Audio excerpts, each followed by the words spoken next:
Hello friends. Did you know that nearly 80% of those who watch my videos aren't subscribed?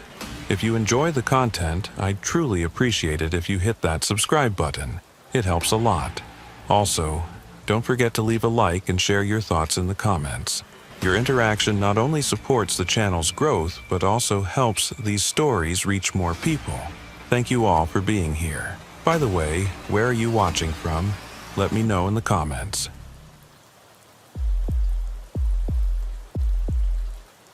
The first hour of the night shift is always the quietest. Fluorescent lights buzz overhead, their persistent electrical hum eventually blending into background noise. The air conditioning system cycles on and off at irregular intervals, and outside, the Nevada desert stretches endlessly. Dark, boundless, and utterly lifeless. I am Agent Rebecca Hartwell. I work at the Surveillance Coordination Center, 42 miles north of the FBI Las Vegas field office. Everyone at work just calls me Hartwell. First names aren't necessary because between 11 p.m. and 7 a.m., only 2 people are on duty at this facility. Me and technical support operator David Kane. Kane stays in the server room downstairs. I work upstairs, in front of 12 monitors. My job is quite simple. Monitor the data stream from 24 thermal cameras and 36 motion sensors deployed in the northwestern part of Nevada. This area is officially designated as Restricted Area 7N. It does not appear on civilian maps. I don't know why it's kept so secret. When I was assigned here 6 months ago, they didn't tell me why, and I didn't ask. The building itself is unremarkable.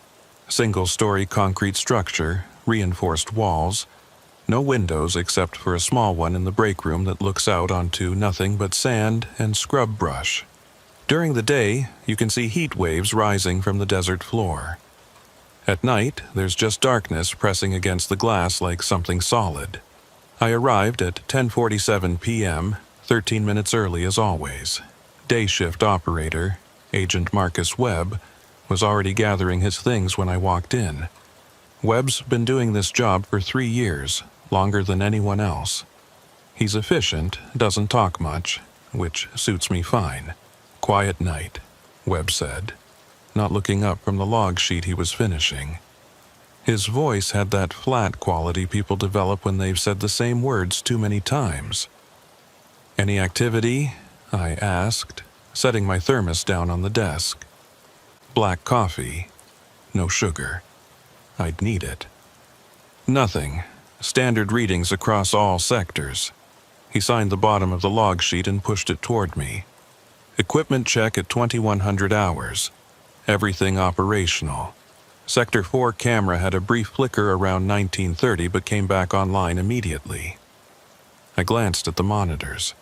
12 screens displaying various sections of the desert in thermal imaging. Shades of blue and purple dominated. Cold ground, cold air, cold rocks. Occasionally, a small bloom of orange or yellow would appear as a coyote or jackrabbit crossed a sensor field. Standard wildlife. Nothing unusual. Sector 4, I repeated, making a note. Which camera? North-facing, camera 14. Webb stood, grabbed his jacket from the back of his chair. Probably just a power fluctuation. Haven't had any issues since. He moved toward the door, then paused.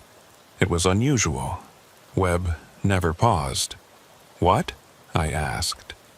He stood there for a moment, his hand on the door frame, not quite looking back at me. You ever wonder what they're actually watching for out there? The question caught me off guard. In 6 months, Webb had never asked anything like that. He was all business, all procedure. I figure if they wanted us to know, they'd tell us, I said. Webb nodded slowly. Yeah, that's what I figured too. But he didn't sound convinced. Have a good shift, Hartwell. The door closed behind him with a heavy metallic click. The lock engaged automatically. I was alone now, except for Kane, somewhere in the basement with his servers and diagnostic equipment. I settled into the chair and began my routine. First, visual scan of all 12 monitors. Then, a check of the motion sensor grid displayed on the primary screen. All green indicators normal. I logged the time, 22:53 hours, and noted shift transition complete, no anomalies. The coffee was still hot. I poured a cup and let the steam warm my face. The AC was aggressive in here, keeping the equipment cool. The temperature stayed around 62 degrees year-round. I'd learned to dress in layers. At 23:11 hours, I ran my first equipment diagnostic. Each camera cycled through a brief test sequence. Pan left, pan right, zoom in, zoom out, thermal calibration. All systems responded normally. I logged it. The night stretched ahead. 8 hours of watching empty desert through thermal imaging. Most shifts were like this, absolutely nothing happening. Occasionally, we'd track what turned out to be illegal border crossers, though we were nowhere near the Mexican border. Those instances were rare, and we'd report the coordinates to Border Patrol. Usually, it was just animals. Desert wildlife following ancient pathways that humans would never understand. At 23:45 hours, I noticed movement in Sector 7. Small heat signature, moving erratically. I zoomed camera 19 and watched as a coyote nosed around some rocks, probably hunting rodents. The animal moved in and out of frame, then disappeared into a gully. I noted it in the log. Standard procedure required logging any thermal signature above ambient temperature. The coffee was helping. I was on my second cup when the clock hit midnight. That's when I saw it. Sector 4. Camera 14. The one Webb mentioned had flickered earlier. A heat signature appeared on the screen. Not small like a coyote. Not the scattered orange blobs of multiple small animals. This was a single thermal bloom, roughly human-sized, standing completely still in the middle of absolutely nothing. I stared at it. The signature was clear, a vertical column of heat rising from the ground, consistent with a person standing upright. But the location made no sense. Camera 14 covered a section of desert approximately 60 miles from the nearest road. There were no hiking trails, no abandoned structures, no reason for anyone to be there. Especially not at midnight. I checked the coordinates. The signature was positioned at 38.7842 NN 117.33 W. I pulled up the topographical overlay.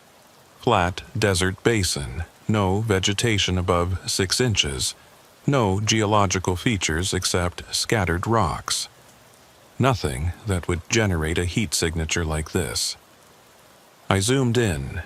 The thermal image sharpened. The heat signature remained constant, human-shaped, human-sized, not moving. The temperature differential was significant. Whatever this was, it was approximately 98 degrees, contrasting sharply with the 50-degree desert night. I reached for the phone to call Kane, then hesitated. Could be a malfunction. Camera 14 had flickered earlier. Maybe it was a ghost image, some kind of thermal echo in the sensor. I'd look foolish calling down to the server room for a glitch. Instead, I switched camera 14 to maximum zoom. The heat signature filled the screen now. Definitely human-shaped. 2 legs, a torso, what appeared to be arms at the sides. The head area showed slightly cooler than the core body temperature, which was consistent with actual human thermal patterns. But it wasn't moving, not even slightly. No shift in weight, no movement of arms, no turning of the head. Just standing there in the middle of nowhere, 60 miles from anything. I checked the timestamp. The signature had appeared at 0001 hours. 3 minutes ago. I pulled up the motion sensor grid for Sector 4. The nearest sensor was approximately 200 yards from the thermal signature's location. It showed no activation. Nothing had crossed its detection field. That didn't make sense. To reach that position, whatever this was would have had to cross multiple sensor fields, unless it had been there all along, somehow invisible to thermal imaging until now. But that was impossible. Our cameras ran continuous sweeps. If something warm-blooded had been standing there, we would have seen it during the last equipment check at 2311 hours. I rewound the footage from camera 14, played it back from 2300 hours. Empty desert. Purple and blue thermal imaging showing cold ground and colder air. A few small signatures that could have been rodents or snakes moving along the edges of frame. Normal. Then, at exactly 001 hours, the human-shaped signature simply appeared. Not walking into frame. Not gradually warming up. Just there, instantly, as if someone had flipped a switch. The coffee in my cup had gone cold. I hadn't noticed. I reached for the phone again, then stopped. Think this through, Hartwell. What exactly are you going to report? That a thermal camera is showing a heat signature in the middle of the desert? That's literally what these cameras are designed to detect. The logical explanation was equipment malfunction, or some kind of atmospheric phenomenon creating a false reading. I switched to camera 15, which covered an adjacent sector with some overlap. Adjusted the angle to point toward the location where camera 14 was showing the signature. Camera 15 showed nothing, just cold desert. I switched back to camera 14. The signature was still there, standing motionless in the same spot. Two cameras, covering the same area from different angles. One showing a human-shaped heat signature, the other showing nothing. Equipment malfunction. Had to be. I made a note in the log. 004 hours. Camera 14 showing possible false thermal reading. Coordinates 38.7842 to WN 117-33991 WW. Running diagnostic. I initiated a diagnostic on camera 14. The system ran through its calibration sequence. Temperature sensor operational. Lens assembly. Operational. Thermal imaging processor. Operational. All green indicators. No errors detected. The diagnostic completed. I switched the feed back to live view. The signature was gone. I stared at the screen. Empty desert. Purple and blue gradients. No human-shaped heat bloom. Nothing. I checked the timestamp. The signature had disappeared at 006 hours, exactly when I'd started the diagnostic sequence. I sat back in my chair, feeling the tension in my shoulders. 5 minutes. The signature had been visible for exactly 5 minutes, then vanished the moment I ran a diagnostic. Coincidence. Had to be. The diagnostic probably reset whatever sensor glitch was creating the false reading, but I couldn't shake the image from my mind. The shape of it. Too perfect, too human. And the way it had appeared, not walking into frame, just there, instantly. I pulled up the archive and flagged the footage from 001 to 06 hours. Whatever it was, real or glitch, I wanted it documented. Then I logged the incident. Camera 14 thermal anomaly resolved after diagnostic. No current issues. The rest of the hour passed without incident. I drank more coffee, ran standard sensor sweeps, watched the empty desert do absolutely nothing. At 0100 hours, I performed another full equipment check. All systems operational. No anomalies. At 0137 hours, I decided to review the archived footage one more time. Just to be sure. I pulled up camera 14, starting from 00 hours. Watched the thermal feed. Empty desert, cold and still. Then, at 001 hours, the signature appeared. But this time, I noticed something I'd missed before. The signature wasn't perfectly still. When I'd watched it live, I'd thought it was motionless. But now, studying the playback frame by frame, I could see a subtle shift. Not movement exactly, more like a pulse. The thermal signature was very slightly expanding and contracting, rhythmically approximately 15 times per minute, like breathing. I zoomed in further, analyzing the pattern. The expansion was minimal, barely detectable, but it was there. Consistent with the respiratory rate of a resting human adult. If this was a sensor malfunction, it was remarkably sophisticated. I sat back and forced myself to think rationally. There were explanations. Atmospheric distortion, temperature inversions, reflections from distant heat sources somehow bouncing through the desert air and creating false readings. The desert played tricks. Everyone knew that. But 60 miles from anything. And why would it appear and disappear so precisely? Why would a temperature inversion create something that looked like it was breathing? I checked the environmental data. Outside temperature, 48 degrees. Humidity, 12%. Wind, 3 miles per hour from the northwest.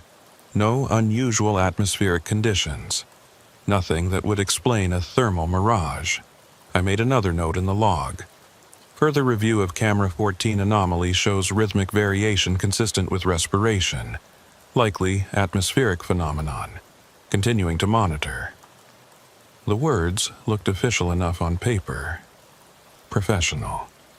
But they didn't explain anything. I checked the other cameras, all showing normal readings. Sector 7 had another coyote. Sector 2 showed what might have been a kit fox. Regular desert night activity. Everything normal, except for those 5 minutes in Sector 4. At 200 hours, I called down to Kane in the server room. The phone rang 4 times before he picked up. Kane, it's Hartwell. You monitoring equipment performance from down there? Continuous. Why? His voice was sharp, alert. Kane took his job seriously. Had a thermal anomaly on camera 14 about 2 hours ago. Ran a diagnostic, it cleared. Just wanted to check if you saw anything on your end. I heard typing in the background. Kane pulling up his logs. Camera 14, he said. Yeah, I see it. Brief spike in thermal processor activity at 001 hours. Normalized at 006. Nothing unusual. Sensors do that sometimes. Heat builds up in the housing, creates a phantom reading until it dissipates. Heat buildup, I repeated. The explanation sounded reasonable. That common? Common enough. I see it maybe once, twice a month across all cameras. Usually during day shift when the sun's heating the equipment. Less common at night, but it happens. You log it? Yeah, flag the footage too. Good. If it happens again, let me know. Otherwise, I wouldn't worry about it. He paused. Everything else running smooth up there? All green. Okay, I'll be down here if you need me. The line went dead. I set the phone down and looked at the monitors. Heat buildup in the camera housing. That made sense. That was logical. Kane would know. He'd been running tech support here for 5 years, long before I arrived. So, why did I still feel uneasy? I poured more coffee and tried to focus on the routine.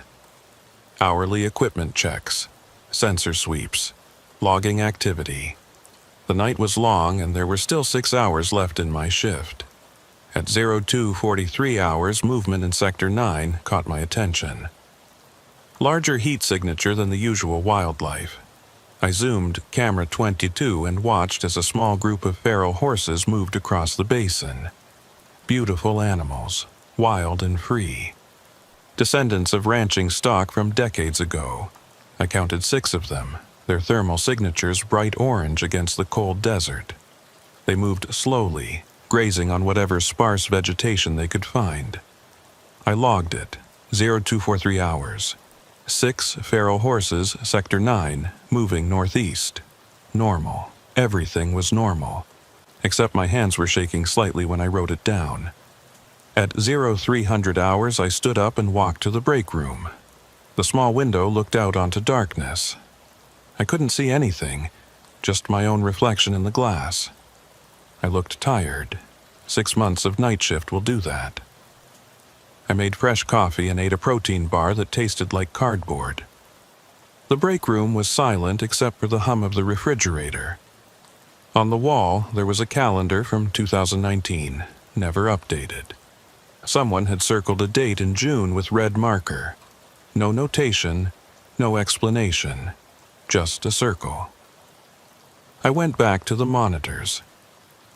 At 3:18 hours, I pulled up the archived footage from camera 14 again. I don't know why. I shouldn't have. It was resolved. Kane had explained it. Heat buildup, phantom reading, move on. But I watched it anyway. 001 hours. The signature appears. Human-shaped, standing motionless except for that subtle breathing pattern. I let the footage play, watched for the full 5 minutes.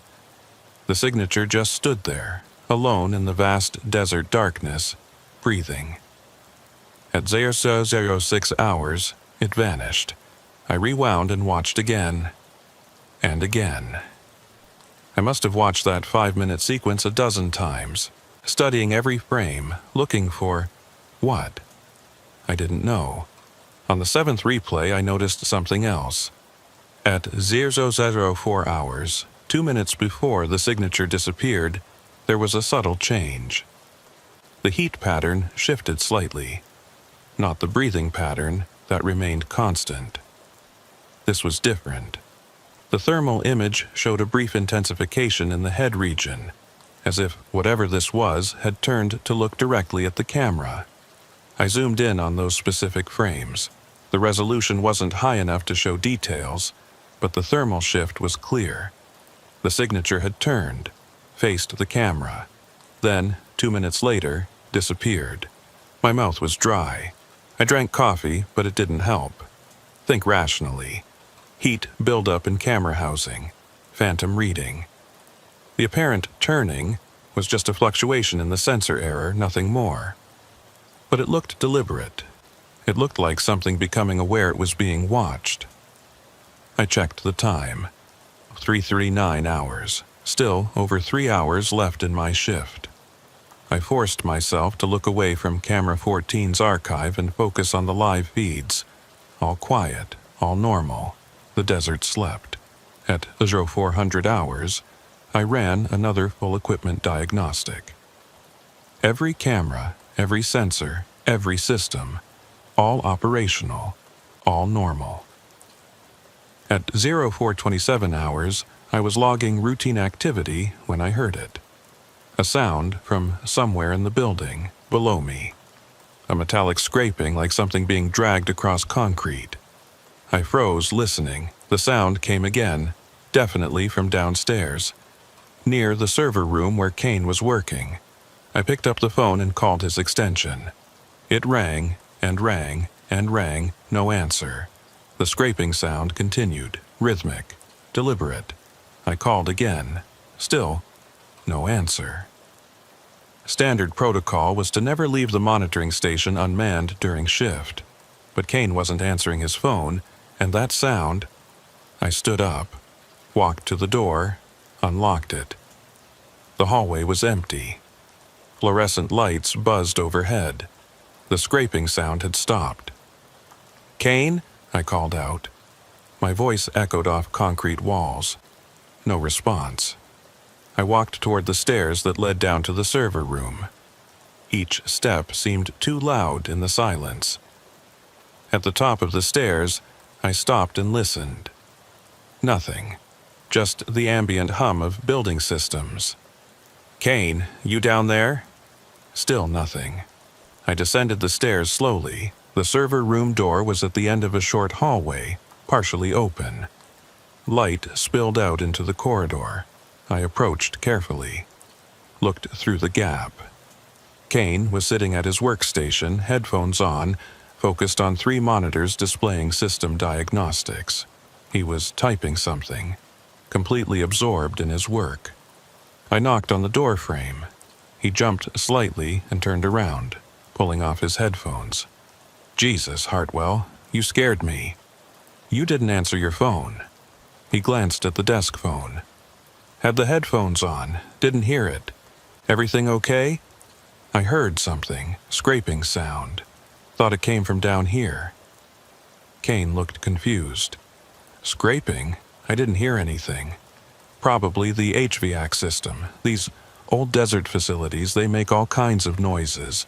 Expanding metal, contracting pipes, you know." I nodded. That made sense. Old building, temperature fluctuations, metal expanding and contracting. Logical. "Sorry to bother you," I said. "No problem. Better to check than ignore it." He smiled. "This place gets weird at night, doesn't it? All alone out here in the middle of nowhere." "Yeah," I said, "it does." I went back upstairs to the monitoring station. Everything was as I'd left it. 12 monitors showing thermal imaging of empty desert. All quiet. I sat down and checked the time.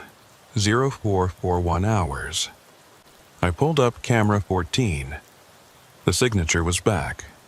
Same location. Same coordinates. Standing in the exact same spot where it had appeared at 001 hours. My heart was pounding. I checked the timestamp.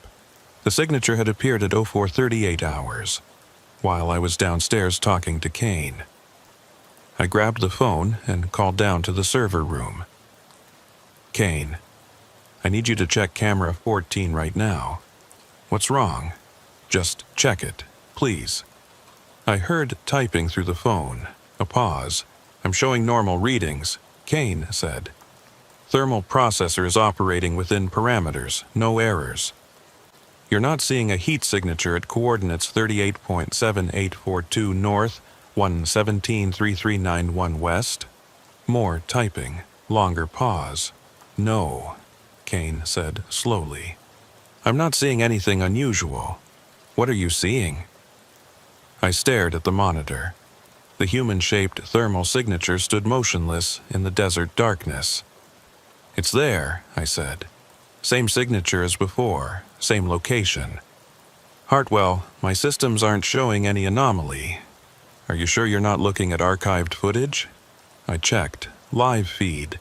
Current timestamp, 0444 hours. "It's live, Kane." "Okay, I'm going to run a remote diagnostic on camera 14. Stand by." I watched the monitor. The signature remained. Still. Silent. Alone in the vast desert. Then, as I watched, it moved. Not much. Just a slight tilt of the head area. Like before. Like it was turning to look at the camera, to look at me. "Kane, diagnostic running. Should take about 30 seconds. The signature took a step forward. A single step. Clear, deliberate movement. The heat pattern shifted, one leg extending, weight transferring, then settling again. Closer to the camera than before. "Kane, it's moving." "What do you mean, moving?" Another step, slow, deliberate. My hands gripped the edge of the desk. "It's walking toward the camera." "Hartwell, that's not possible. If something was actually there, the motion sensors would activate. I'm not seeing any sensor triggers." Another step. The signature was definitely approaching camera 14's position. Walking through the desert at a steady, unhurried pace. "Check the motion sensors again," I said, my voice tight. "I'm looking at them right now. All green. Nothing's moving through Sector 4. But something was. I could see it. Step by step, the thermal signature was getting closer. "Diagnostic complete," Kane said. "Everything checks out. Cameras functioning normally. Hartwell, are you feeling okay? You've been on night shift for 6 months straight. Sometimes the isolation, I know what I'm seeing." Another step. The signature was approximately 50 yards from the camera now. I could see more detail in the thermal image. The breathing pattern was still there, that rhythmic expansion and contraction. 15 breaths per minute. Human, normal. "I'm coming up," Kane said. The signature stopped walking. It stood there, motionless again, 50 yards from camera 14. The head area tilted slightly, as if listening. Then it turned away from the camera and looked toward the west, toward the facility where I sat, toward me. I heard Kane's footsteps on the stairs. He came into the monitoring room, walked over to my station and looked at the screens. "Which one?" he asked. I pointed at camera 14's monitor. Kane stared at it for a long moment. "I don't see anything, Hartwell. It's just empty desert." I looked at the screen. The signature was right there, clear as day. Human-shaped, standing in the desert, looking toward us. "You don't see it?" My voice sounded strange even to me. "No, there's nothing there." Kane's voice was gentle now, concerned. "Hartwell, when's the last time you had a full night's sleep?" I couldn't answer. Couldn't look away from the monitor.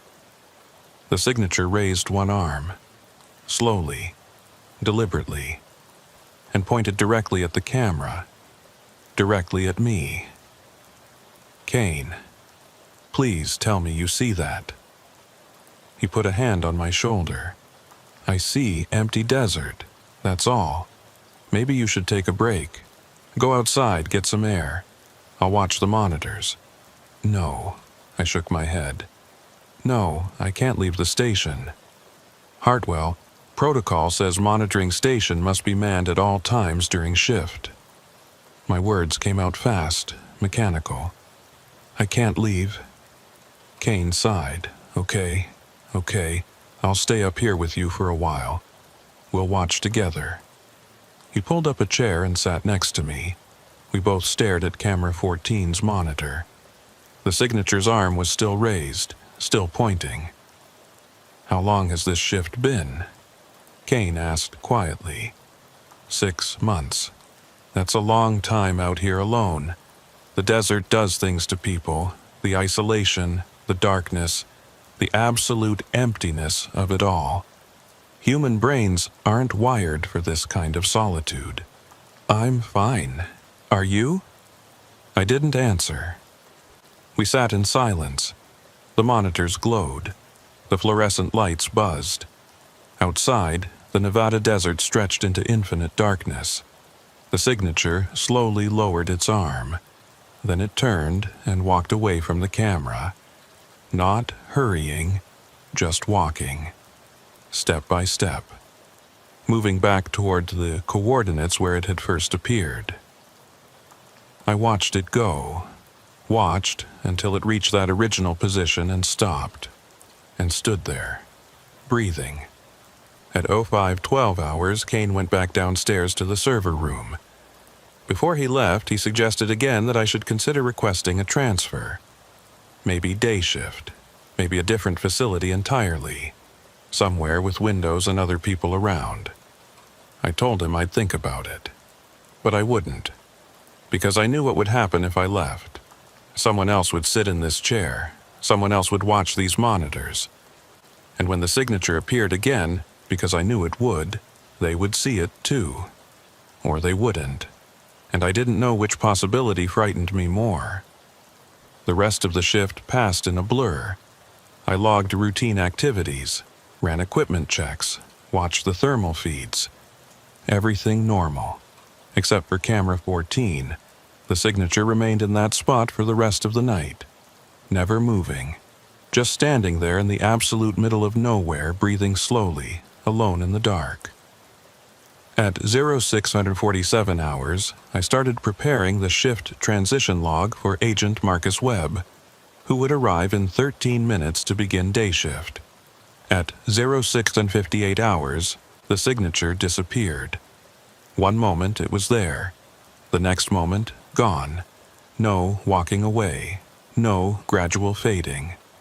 Just there, then not there. I noted it in the log. 0658 hours. Thermal anomaly resolved. Camera 14 functioning normally. Webb arrived at 0700 hours exactly. He set down his thermos and looked at the monitors.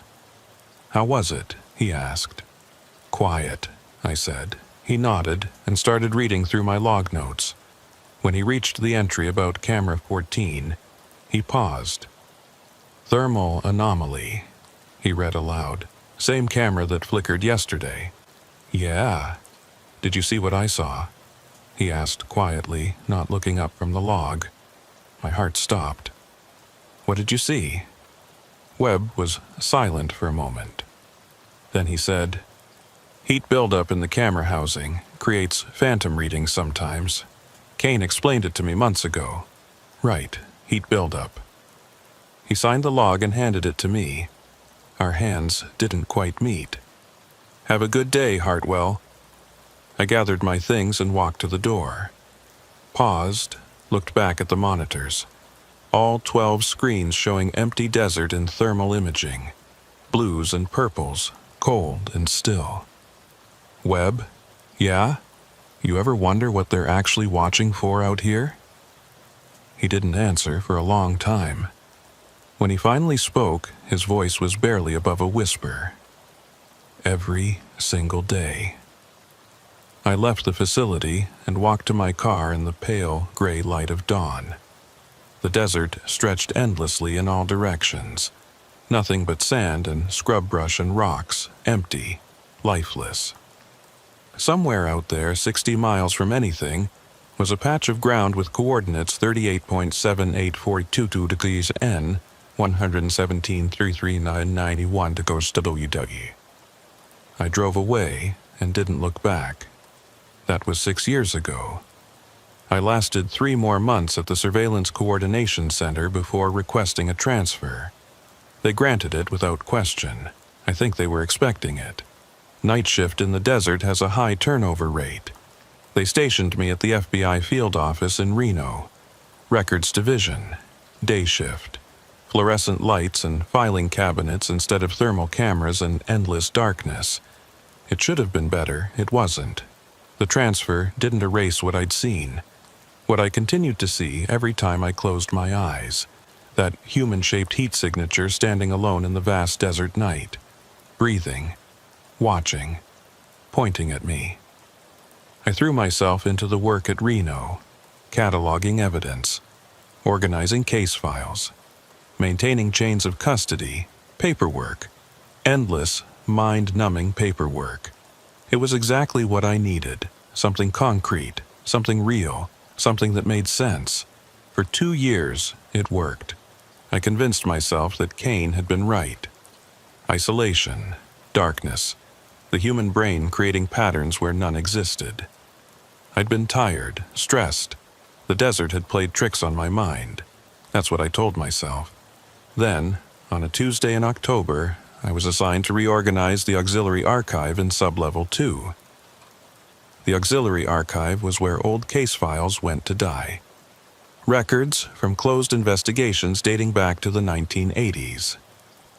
Everything had been scanned and digitized years ago, but bureau policy required maintaining physical copies.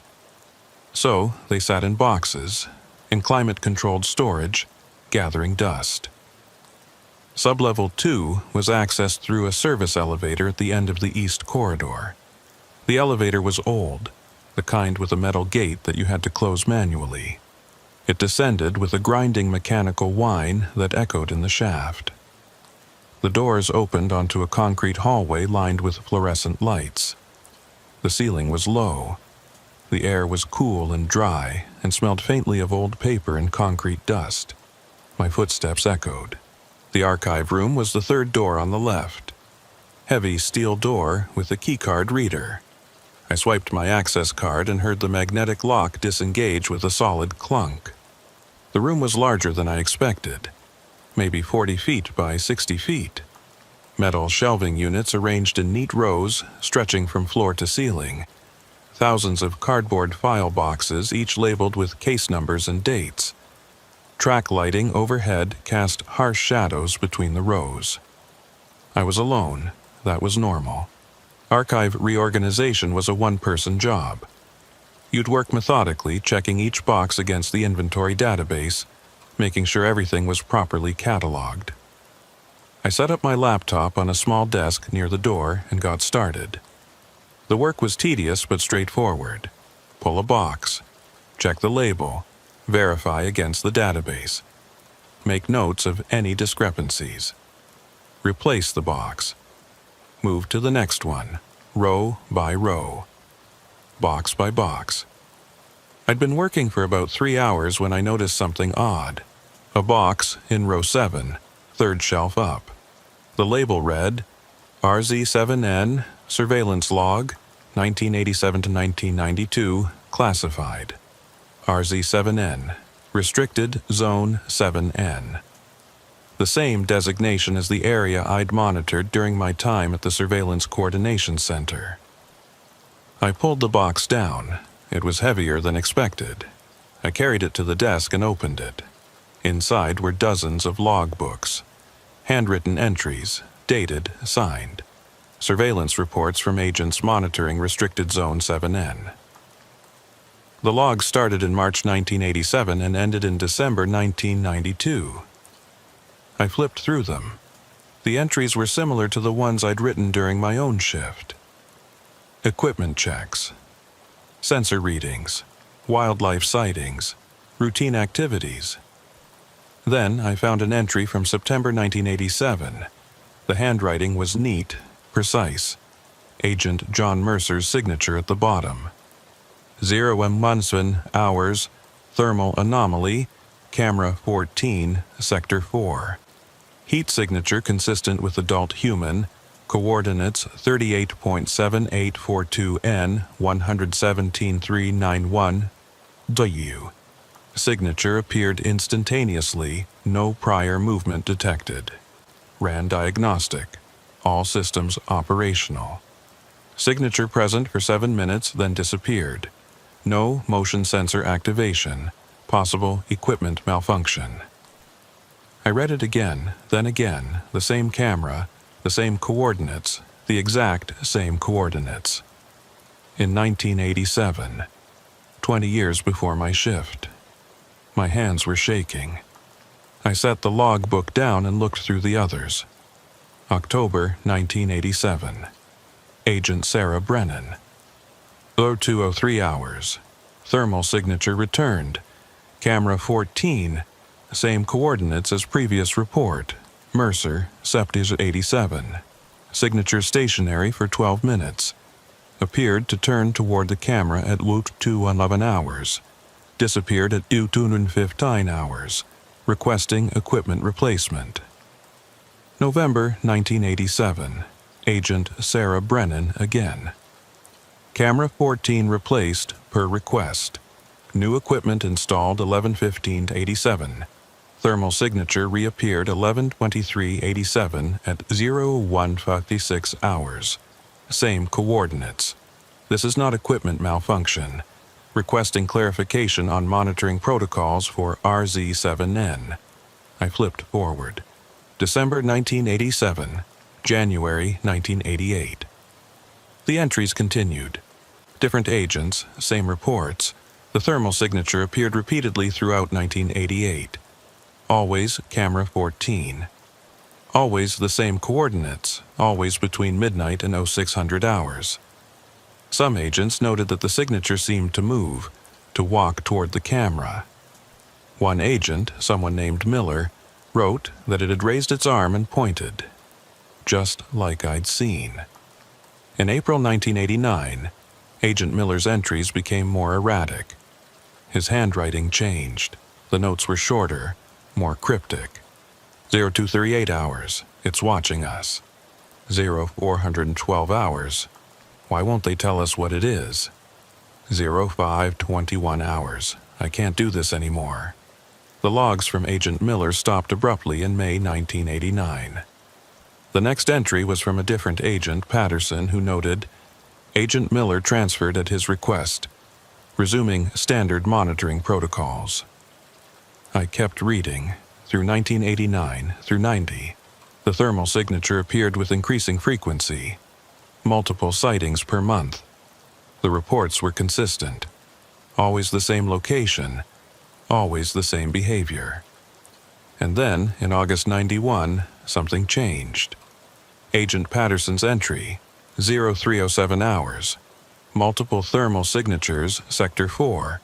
Camera 14 shows 7 distinct heat sources at varying distances from primary location, 38.7842 N, 117.3391 1W. Signatures arranged in circular formation approximately 200 yards diameter. All signatures stationary. No motion sensor activation. This is unprecedented. Requesting immediate supervisor review. The next entry was 3 days later. Different handwriting. Supervisor notation. Investigation into Camera 14 anomalies ongoing. All footage from AUG 1991 classified above Agent Patterson's clearance level. Standard monitoring to continue. Do not discuss thermal signatures with other personnel. After that, the entries became sparse. Just routine equipment checks. Wildlife sightings. No mention of thermal signatures. The logbooks ended in December 1992. The last entry was from Agent Patterson. Final shift. Facility monitoring protocols changed. Oversight transferred to different division. This logbook to be archived and sealed. I sat back in my chair. The fluorescent lights buzzed overhead. The archive room was silent. Someone had been seeing that signature for at least 5 years before they sealed the records. Multiple agents, multiple witnesses, all seeing the same thing. And then they'd buried it down here in sublevel 2.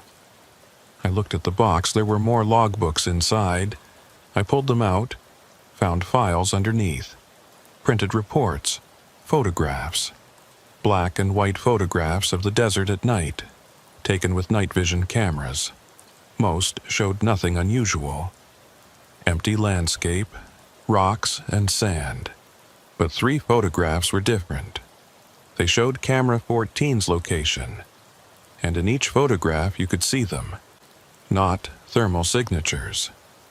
Actual figures standing in the desert. The resolution was poor. The figures were distant, barely visible in the grainy night vision image. But they were there, human-shaped, standing in a circle. 7 of them, I counted. 7 figures arranged exactly as Agent Patterson had described in his August 1991 entry. There was a typed report clipped to the photographs.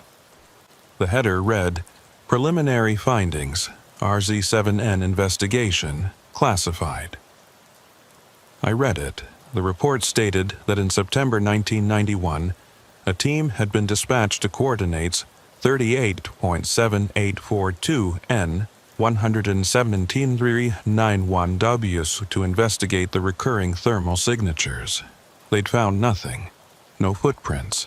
No disturbance of the desert surface. No evidence that anything had ever been there. But they'd installed additional sensors, seismic monitors, atmospheric analyzers, radiation detectors.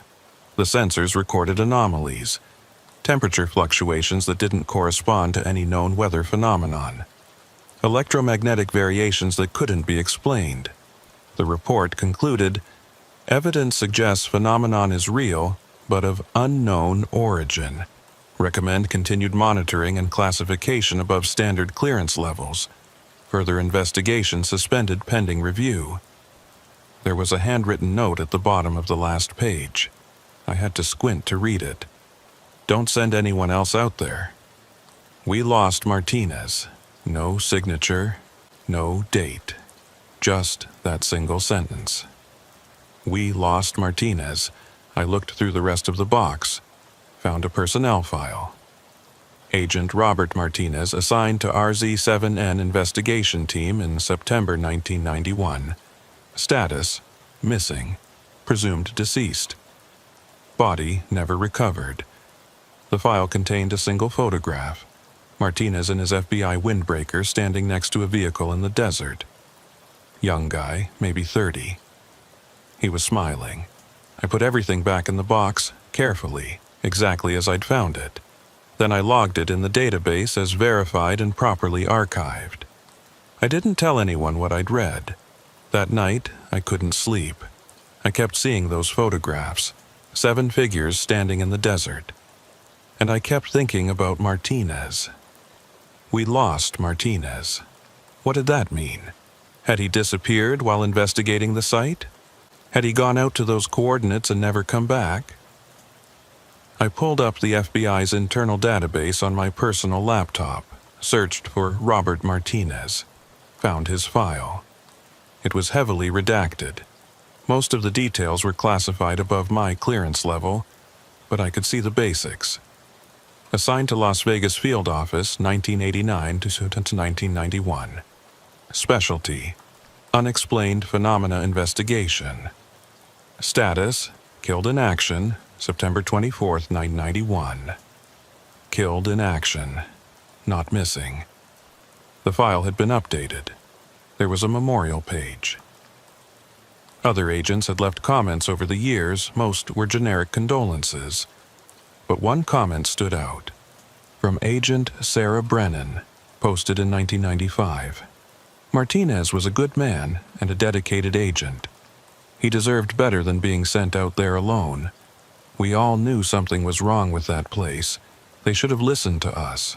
Sarah Brennan. I recognized the name from the logbooks. She'd been one of the agents monitoring RZ-7N in 1987. I searched for her in the database. Retired in 2003. Last known address: Las Vegas, Nevada. I shouldn't have done what I did next. It violated about a dozen regulations, but I found her phone number in an online directory and I called her. She answered on the 4th ring. Her voice was older, tired. Yes. Agent Brennan. My name is Rebecca Hartwell. I'm with the FBI Reno office. I was hoping I could ask you a few questions about your time monitoring Restricted Zone 7N. There was a long silence. Then, who gave you my number? I found it in, you shouldn't be calling me about this. That assignment was classified. Still is. I know. But I worked at the Surveillance Coordination Center. I saw what you saw. Camera 14. The thermal signatures. Another silence. Longer this time. Where are you calling from? She asked. My apartment in Reno. This line isn't secure. If you want to talk, it needs to be in person, and not anywhere official. Do you know the Silver Peak Diner off Highway 95? I can find it. Tomorrow, noon, come alone, and Agent Hartwell. Yes? Think very carefully about whether you really want to know the truth. She hung up. I sat there holding the phone, my heart pounding. Think very carefully about whether you really want to know the truth. But I already knew. I'd known since the moment I'd seen that signature standing in the desert, breathing, watching. Something was out there. And tomorrow, I was going to find out what happened to the people who went looking for it. The Silver Peak Diner sat at the edge of nowhere. A weathered aluminum structure surrounded by desert scrub and distant mountains. A handful of vehicles clustered in the gravel parking lot. Pickup trucks mostly, dust-covered and sun-faded. The kind of place where travelers stopped for coffee and locals came to avoid being home. I arrived at 11:47 a.m., 13 minutes early out of habit. The October sun was merciless, turning the desert into a shimmering heat mirage. I sat in my car with the AC running and watched the diner's entrance. At exactly noon, a silver Honda Civic pulled into the lot. An older woman got out. Gray hair pulled back in a ponytail, jeans, and a faded denim shirt. She moved with the careful deliberation of someone who'd learned not to trust their surroundings. Sarah Brennan. Had to be. She glanced at my car, then walked into the diner. I waited 30 seconds, then followed. The interior was what you'd expect. Worn vinyl booths, Formica countertops, a ceiling fan turning slowly overhead, the smell of coffee and fryer grease. 3 other customers scattered at different tables, all focused on their meals or phones. No one looked up when I entered. Brennan sat in a booth at the far back, facing the door. Old habits, always sit where you can see the entrance. I slid into the seat across from her. Up close, I could see the years had been harder than they should have been. She looked 70, but was probably closer to 60. Lines around her eyes that came from squinting at too many dark things. "Agent Hartwell," she said. It wasn't a question. "Yes, ma'am." A waitress appeared. We both ordered coffee. The waitress shuffled away. Brennan studied me in silence, evaluating, deciding how much to trust. "You said you worked at the facility," she finally said. 6 months, night shift, 2013 to 2004. "And you saw it. Camera 14, Sector 4, the thermal signature." She nodded slowly. "Same coordinates every time? 387842 north, 1173391 west." Something flickered in her eyes. Recognition. Or maybe fear. 26 years, she said quietly. 26 years and it's still there. The coffee arrived. We both stared at it without drinking. "I found the archive," I said. "The logbooks from 1987 to 92. I read your entries, Agent Mercer's, Patterson's, all of them. You shouldn't have done that. Those files were sealed for a reason." "I know, but I needed to understand. I needed to know I wasn't—" I stopped. "Crazy," Brennan finished. "You aren't, none of us were. Tell me what happened."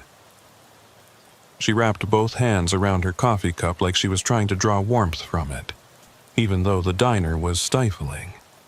"It started in March 1987, she said. "I was 3 years out of Quantico. They assigned me to the Surveillance Coordination Center. Told me I'd be monitoring a restricted zone for potential illegal border activity. That was the cover story. Truth was, they'd been watching that area since the early 80s. Watching for what? They never told me. Just said to log anything unusual and report it immediately." She paused. First signature appeared on my 3rd shift. Camera 14, those exact coordinates. Stood there for 9 minutes. I reported it. Supervisor told me to note it and continue monitoring, so I did. "How often did it appear?" "At first, maybe once a week. Always between midnight and dawn, always the same spot, just standing there." She finally took a sip of coffee. "Agent Mercer and I compared notes. He'd seen it too. Different shifts, same signature. We started documenting everything. Tried to find patterns." "Did you?" "Lunar phases. It appeared more frequently during new moons and always on certain dates. March 19th, August 23rd, December 14th. We didn't know what the significance was, but those dates showed up repeatedly." I pulled out a small notebook. "Do you mind if I—" "No notes." Her voice was sharp. "Nothing written down, nothing digital. You want to remember this, you remember it in here." She tapped her forehead. I put the notebook away. "After about 6 months," Brennan continued, "they brought in a specialist, guy named Dr. Lawrence Chen, physicist, Stanford. He spent 2 weeks analyzing the thermal data, the electromagnetic readings, everything. Then he disappeared." "Disappeared?" "Transferred, reassigned, whatever you want to call it. I asked my supervisor about Chen's findings. Got told it was above my clearance level and to drop it. But I saw Chen before he left. He looked scared, really scared. He told me one thing, don't ever go out there, don't even think about it. But someone did."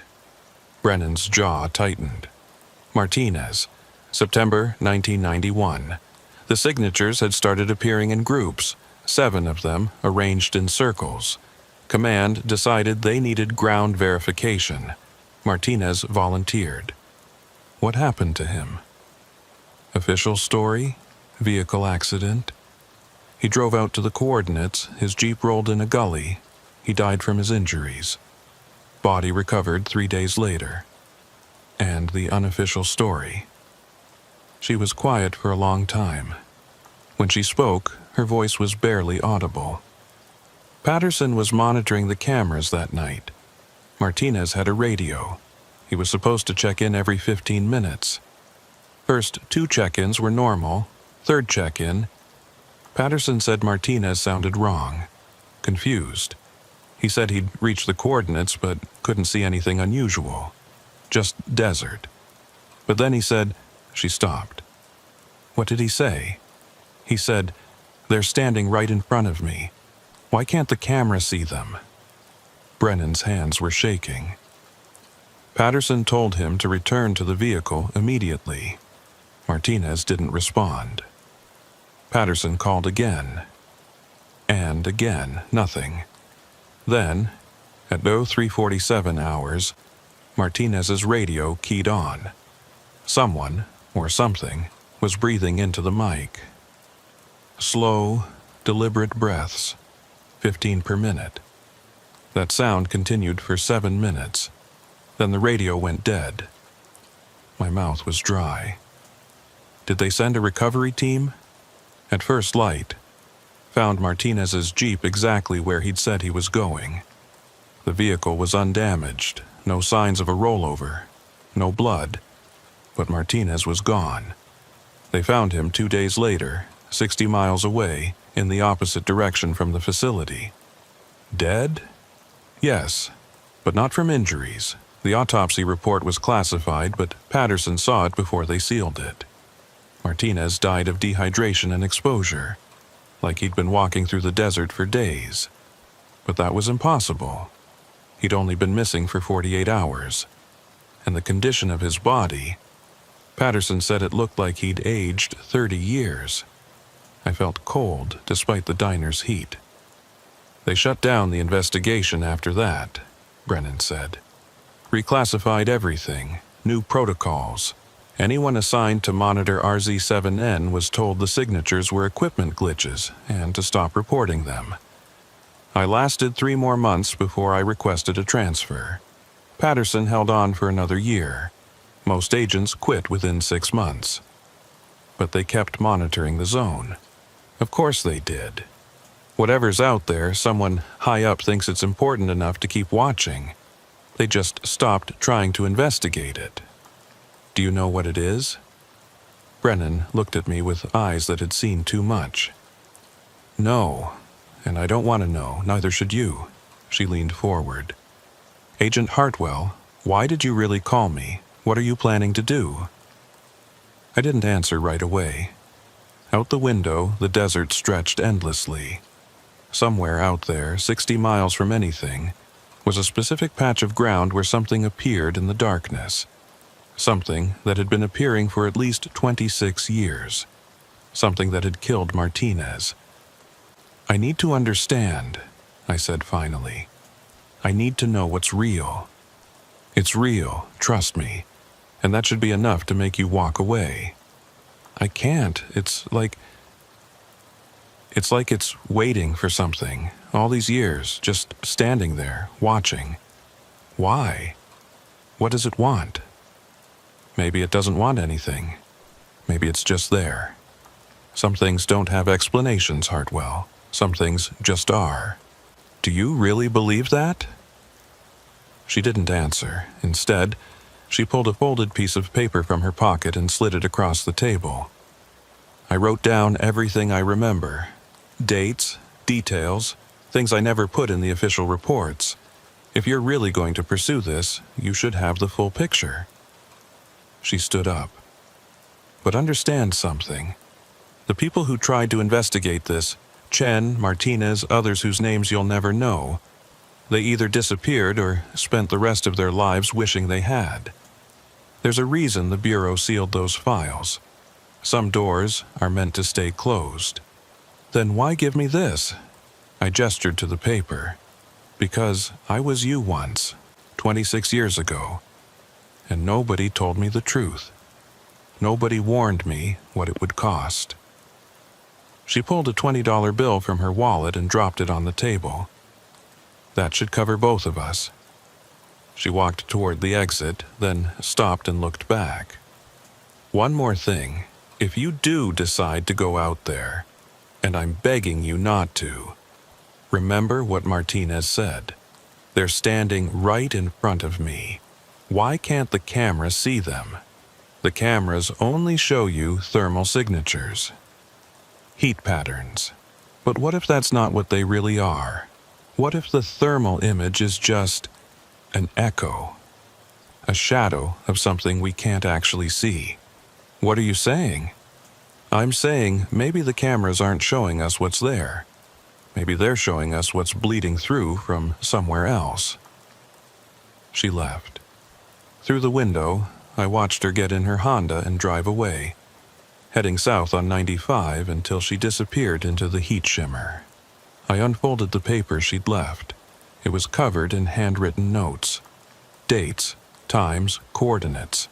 But at the bottom, in larger letters, she'd written, March 19th, August 23rd, December 14th. The appearances peak on these dates. Next occurrence, December 14th, 2019. If you're going to do something stupid, at least wait for a peak date. That's when it's strongest. That's when you'll see the truth. I pulled out my phone and checked the calendar. Today was December 10th, 2019. 4 days until the next peak date. I sat in that diner booth for another hour, drinking coffee and staring at Brennan's notes. The waitress refilled my cup 3 times without comment. The other customers left. New ones arrived. The desert sun tracked across the sky. I thought about Martinez, about walking into the desert and finding, what? 7 figures standing in a circle? Something that aged him 30 years and 48 hours? I thought about the archive, about all those agents who'd seen the signatures and been told to ignore them, about the files that had been sealed and buried in sub-level 2, about something that had been standing in the same spot for at least 26 years, watching, waiting, bleeding through from somewhere else. At 2:30 p.m., I paid my bill and walked out into the scorching desert afternoon. I got in my car and drove back to Reno. But I didn't go home.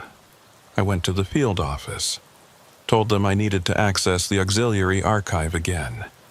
Said I'd found some discrepancies in the inventory that needed to be corrected. They gave me clearance without question. I took the service elevator down to sub-level 2. The archive room was exactly as I'd left it. Row upon row of file boxes. The RZ7N box was still in row 7, 3rd shelf up. I pulled it down and went through everything again. The log books, the photographs, the investigation report.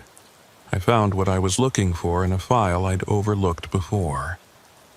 Equipment requisition records from 1991. The investigation team had brought portable thermal imaging cameras, night vision scopes, and recording equipment. After Martinez's death, all that equipment had been logged as disposed of in the official records. But there was a handwritten note in the margin. Equipment relocated to Storage Unit 7, Building C, Las Vegas Field Office. Restricted access. Clearance Level 6+ required. I had Level 5 clearance, but I knew someone with Level 7. Back in my car, I made a call. Kane, it's Hartwell. I need a favor. Hartwell? Jesus, I haven't heard from you in years. How have you been? I need access to a restricted storage unit. Las Vegas Field Office. Building C, Unit 7. Silence on the other end. Then, that would require me to abuse my access credentials. Why would I do that? Because you know what I saw at the surveillance center wasn't a glitch. You've seen it too, haven't you? A long pause. Once, Kane said quietly. 2 years after you transferred, camera 14. Same coordinates. I reported it. They told me it was equipment malfunction and not to mention it again. But I remember the way you looked that night, Hartwell, and I've wondered ever since. I found the archive, the old surveillance logs. It's been appearing since at least 1987. They've been covering it up for decades. Shit, he exhaled. What's in storage unit 7? The equipment they used when they tried to investigate it in 991, before they sealed the files. And you want to? I want to finish what they started. Hartwell, this is insane. If you get caught, will you help me or not? Another long silence. I could hear him breathing, considering, weighing his career against whatever curiosity had been eating at him for the past 5 years. When? He finally asked. Tonight. You're really going to do this? 4 days from now is December 14th. That's when it appears most frequently, most clearly. If I'm going to understand what this is, that's my window. And what exactly are you planning to do? I'm going out there, to the coordinates. I'm going to see it for myself. Like Martinez did. Yes, Martinez died, Hartwell. I know. And you're going anyway. Yes. Kane was quiet. Then, Building C closes at 1800 hours. Security makes rounds every 2 hours after that. If you're there at 2000 hours, I can remotely disable the alarm on Unit 7 for exactly 10 minutes. That's all I can give you. That's enough. Hartwell, don't get yourself killed. I've had enough nightmares about that place. He hung up. I sat in the parking lot of the Reno field office, watching the sun sink toward the western mountains. In 4 days, I was going to drive out into the Nevada desert and stand at coordinates 38.7842 N, 117.3391 W. Stand where something had been standing for 26 years. Stand where Martinez had died. I pulled out Brennan's notes and read them again. All the dates, all the details, all the warnings. At the very bottom, in small letters, she'd written one more thing. If you see them, don't try to touch them. Don't speak to them. And whatever you do, don't let them see you see them. I didn't understand what that meant. I wouldn't understand until it was too late. The equipment was older than I expected. Night vision scopes with cracked rubber eyepieces. Thermal imaging cameras in battered cases. Portable radio transceivers with corroded battery terminals. All of it packed in foam-lined boxes labeled with dates from 91. I'd made it into storage unit 7 with 3 minutes to spare. Kane had been as good as his word. The alarm was disabled, the lock disengaged. I'd loaded everything I could carry into 2 duffel bags and was back in my car before security made their 2000 hours rounds. Now, 3 days later, the equipment was spread across my apartment floor. I'd spent 72 hours testing every piece, replacing batteries, cleaning contacts, making sure it all still worked. Most of it did. The thermal camera was temperamental but functional. The night vision scopes were scratched but serviceable. The radio transceivers powered on, though I had no one to communicate with. I'd also acquired some equipment of my own. A GPS unit, extra batteries, water, 5 gallons of it, food bars, a first aid kit, flares, a satellite phone as backup, and a gun. I'd checked out a Glock 19 from the FBI armory claiming I needed to requalify at the range. I had no idea if a gun would be useful against whatever was out there. Probably not. But it made me feel slightly less helpless. Outside my apartment window, Reno glowed against the night. December 13th, 11:47 p.m. 13 minutes until December 14th. 13 minutes until the peak date. I'd called in sick for the next 3 days, told them I had the flu. They didn't question it. I had 2 years of unused sick leave built up. I'd written a letter, sealed it in an envelope. Left it on my kitchen table addressed to my supervisor. If I didn't come back, if someone eventually came looking for me, they'd find it. In the letter, I'd explained everything. The thermal signatures, the archive, Brennan's warnings, the coordinates. If I disappeared like Martinez, at least someone would know where I'd gone and why. At 11:52 p.m., my phone rang. Unknown number. I answered. Agent Hartwell. A woman's voice, not Brennan. Older. Authority in the tone. Yes, who is this? My name is Dr. Eleanor Vance. I'm calling from Washington. I understand you've been researching Restricted Zone 7N. My blood went cold. How did you? We monitor access to certain archived materials. Your clearance was flagged when you pulled the RZ7N files from Sublevel 2. She paused. We also noticed equipment was removed from Storage Unit 7 in Las Vegas 3 days ago. Shit, they'd been watching. Of course they'd been watching. I can explain. I don't need explanations, Agent Hartwell. I need you to listen very carefully. Do not go out to those coordinates. I don't care what you think you saw, what you think you know. That area is restricted for reasons that are well beyond your clearance level. Someone needs to investigate it properly. You've been covering this up for decades. We've been protecting people for decades. There's a difference. Her voice was hard. Agent Martinez wasn't the only person who died out there. He was just the only one whose death we couldn't completely hide. There have been others. Contractors, researchers, even military personnel. Anyone who gets too close to that site either disappears or comes back. Changed. Changed how? In ways I'm not authorized to discuss. But take my word for it, Agent Hartwell. The cost of knowledge about RZ7N is too high. Walk away. Destroy the equipment you took. Forget everything you've read. I can't do that. Then you're a fool. She was quiet for a moment. You think you're seeking truth, understanding. But what if the truth is that some phenomena should remain unexplained? What if understanding it would be worse than ignorance? You're asking me to live with not knowing. I'm asking you to live. Period. Another pause. I was stationed at the surveillance center in 1982. I was there when we first detected the signatures. I was part of the initial investigation.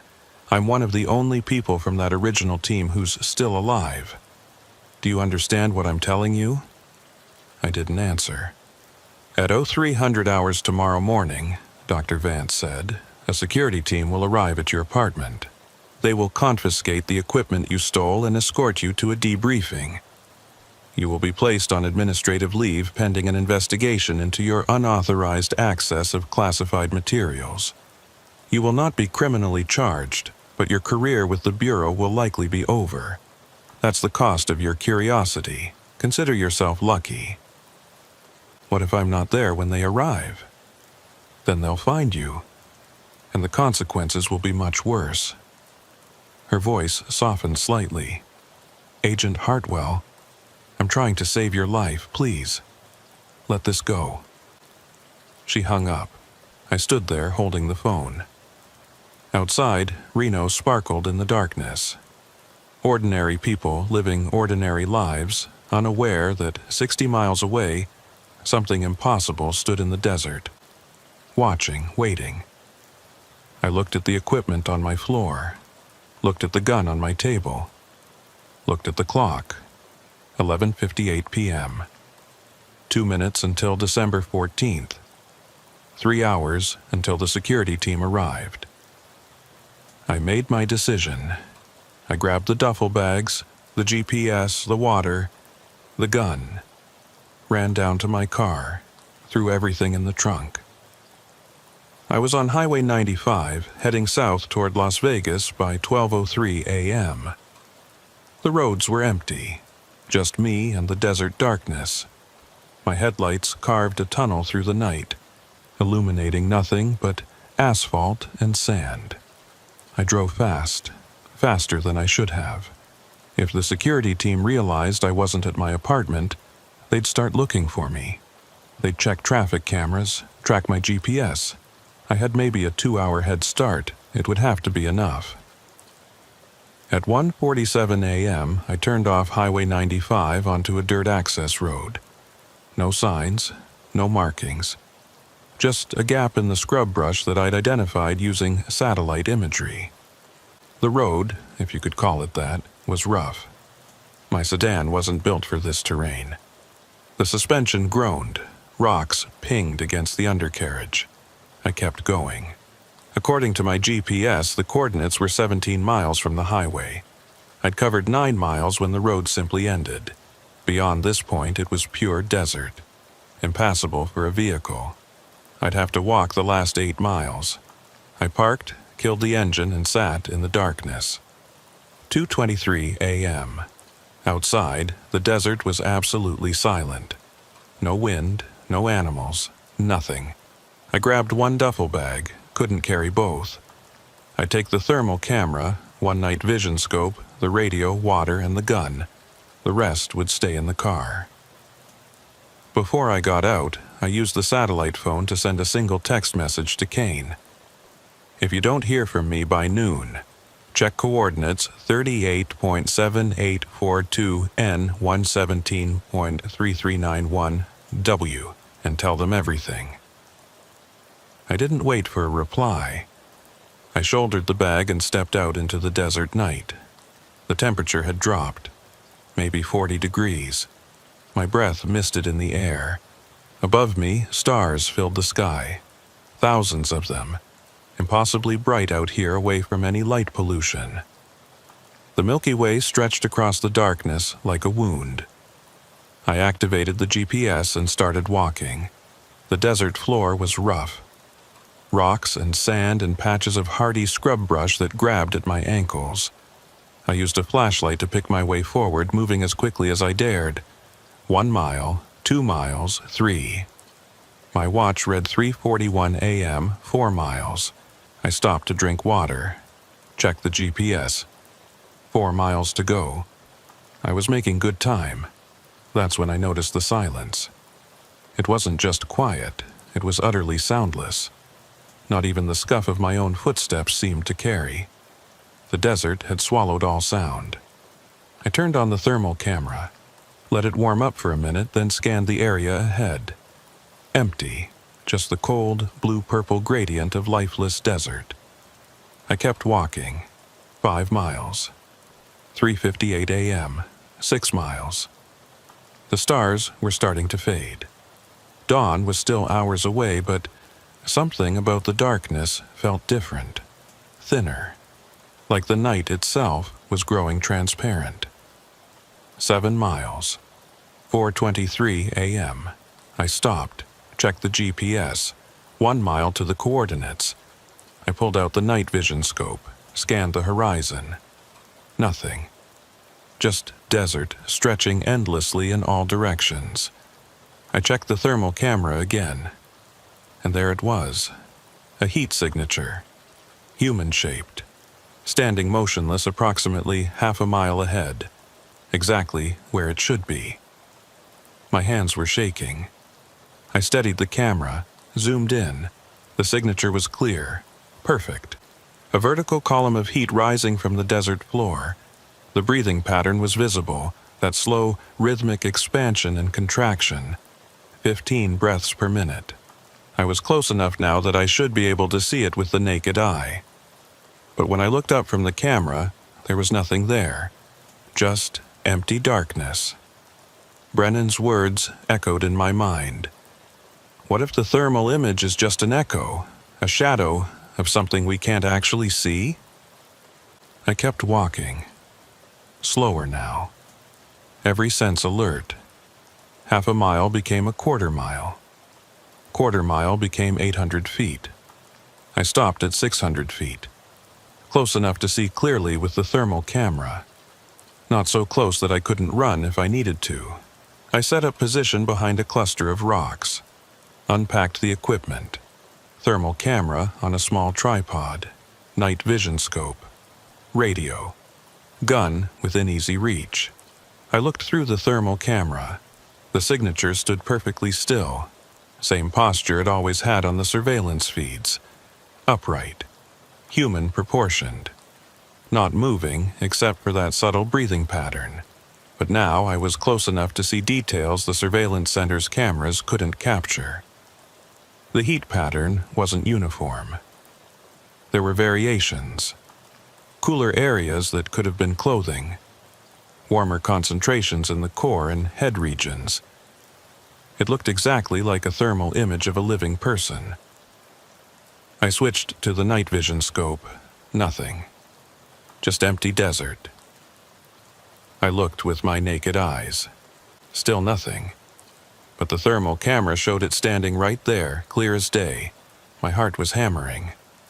I pulled out the radio, turned it on. Set it to the frequency Martinez had used in '91. I'd found it in the archive files. The radio crackled with static. I adjusted the squelch. And then I heard it. Breathing. Not from the radio. From the desert. From the direction of the coordinates. Slow. Measured. 15 breaths per minute. I grabbed the thermal camera. The signature was still there, still motionless. But as I watched, it moved. One step forward. The breathing sound grew louder. Another step. I looked through the night vision scope. Saw nothing. Looked with my eyes. Still nothing. But the thermal camera showed it walking toward me. Slowly, deliberately. And I could hear it breathing. I should have run. Every instinct screamed at me to run. But I was paralyzed, frozen, watching through the thermal camera as it approached. 200 feet. The breathing was definitely coming from that direction now. I could pinpoint it. But there was nothing there. Nothing visible. 100 feet. I could see the thermal signature so clearly now. Could see the rise and fall of what should have been a chest. Could see the heat variation that suggested arms, legs, a head. 75 feet. The breathing sound changed. Became aware. Like it knew I was there. 50 feet. My hand found the gun. I didn't even remember reaching for it. 25 feet. The thermal signature stopped. We stood there, me and this invisible thing, separated by 25 feet of desert darkness. The breathing sound stopped. Complete silence. I lowered the thermal camera, looked with my naked eyes at the space where the signature was standing. Empty. Nothing there. I raised the camera again. The signature had moved. It was now standing 15 feet away. I hadn't heard it move, hadn't seen it move. But it had closed the distance while I'd looked away, and it had changed position. It was no longer facing forward. It was facing me, looking directly at me. I remembered Brennan's final warning. Don't let them see you see them. Too late. The breathing sound returned, louder, closer, right in front of me. I could feel it. Feel the displacement of air. Feel warmth that had no source. Through the thermal camera, I watched as the signature raised one arm. Reached toward me. The breathing grew faster. 20 breaths per minute. 30. The radio crackled to life. A voice came through the static. Male, distorted, familiar. Why did you come here? I couldn't speak. Couldn't move. The voice continued. We've been waiting for someone to see, to understand. But you don't understand, do you? What are you? I finally whispered. The radio crackled. The voice laughed. It wasn't a human laugh. We're what's left, what bleeds through. We're the space between here and nowhere. Through the thermal camera, I could see the signature was now inches away. The raised arm extended toward my face. You wanted to know, the voice said. So now you'll know. Now you'll see everything. The thermal signature touched me. I felt nothing. but the world changed. Suddenly, I could see them. Not just the one, all of them. 7 figures standing in a circle around me. Not human, not exactly. Their shapes were wrong. Proportions that didn't make sense. They flickered, like they couldn't quite maintain form in this reality. They were speaking. All of them. Their voices overlapped, creating a sound that wasn't sound, a frequency that bypassed my ears and went straight into my brain. See what we see. See where we are, see what you are. The desert was gone. I was standing in the same physical location, but I could see through it. Through the rock and sand, down into the earth, miles down. And there, buried deep beneath the Nevada desert, I saw it. A facility, vast, ancient, not built by human hands. And in that facility, something was waking up. The figures around me weren't ghosts, weren't aliens, weren't anything I had a name for. They were warnings, echoes of something that had tried to come through before. Shadows cast by a light that hadn't turned on yet. But it was turning on now. I could feel it. Feel the thing beneath the desert beginning to stir. Beginning to remember. Beginning to reach up toward the surface world. The figures spoke again. Their voices unified now. We tried to stop it. We failed. We're trapped between here and there, between is and was. We've been waiting for someone to come, someone to see, someone to warn. Warn who? I managed to ask. Everyone. No one. It doesn't matter. It's too late. It's been too late since they built the first camera, since they started watching. Every time someone watches, it gets stronger. Every time someone comes, it learns. It learned from us. It learned from Martinez. Now it will learn from you. The desert snapped back into focus. The facility was gone, but I could still feel it below me, pulsing, breathing. The figures began to fade. Wait, I said. How do I stop it? You can't, the voice said from the radio. You can only choose. Choose what? Stay and become like us. Between, watching, warning, or run and forget. Seal it away in your mind where it can't hurt you, where it can't use you. And if I run, what happens? It keeps growing, keeps learning. One day, maybe soon, maybe 1,000 years from now, it will be strong enough. And it will come through, and your world will become like the place we're trapped in. Between. Neither here nor there. The thermal signature was pulling away now, moving back to its original position. We're sorry, the voice said. Sorry you had to see. Sorry you had to know. But maybe you're different. Maybe you can do what we couldn't. What's that? Make them listen. The radio went dead. The figures were gone. I stood alone in the desert, holding a thermal camera that showed nothing but empty sand. The sun was rising, pink and gold spreading across the eastern horizon. I looked at my watch. 5:47 a.m. I'd lost 90 minutes. 90 minutes I couldn't account for. My hands were shaking so violently I dropped the camera. I looked down at the coordinates where I'd been standing. The sand was wrong. Disturbed. Like something had been there, like something had moved through it, but there was something else. Footprints, not mine. Too small. Too many. 7 sets of footprints arranged in a circle. I backed away, grabbed my equipment, started walking, then running. I reached my car at 7:23 a.m., threw the equipment in the trunk, got in, started the engine. My hands wouldn't stop shaking. I drove back to the highway, back toward Reno, back toward civilization. My phone had 17 missed calls. 10 from the FBI field office. 7 from numbers I didn't recognize. 1 voicemail from Dr. Eleanor Vance. Agent Hartwell, this is your last warning. We're tracking your phone. We know where you went. If you went to the coordinates, if you saw anything, you need to come in immediately. There are procedures, protocols. We can help you, but you need to trust us. Call me back." I didn't call back. I drove to my apartment. The security team had already been there. My door was open. The place had been searched. My letter was gone from the kitchen table. I didn't care.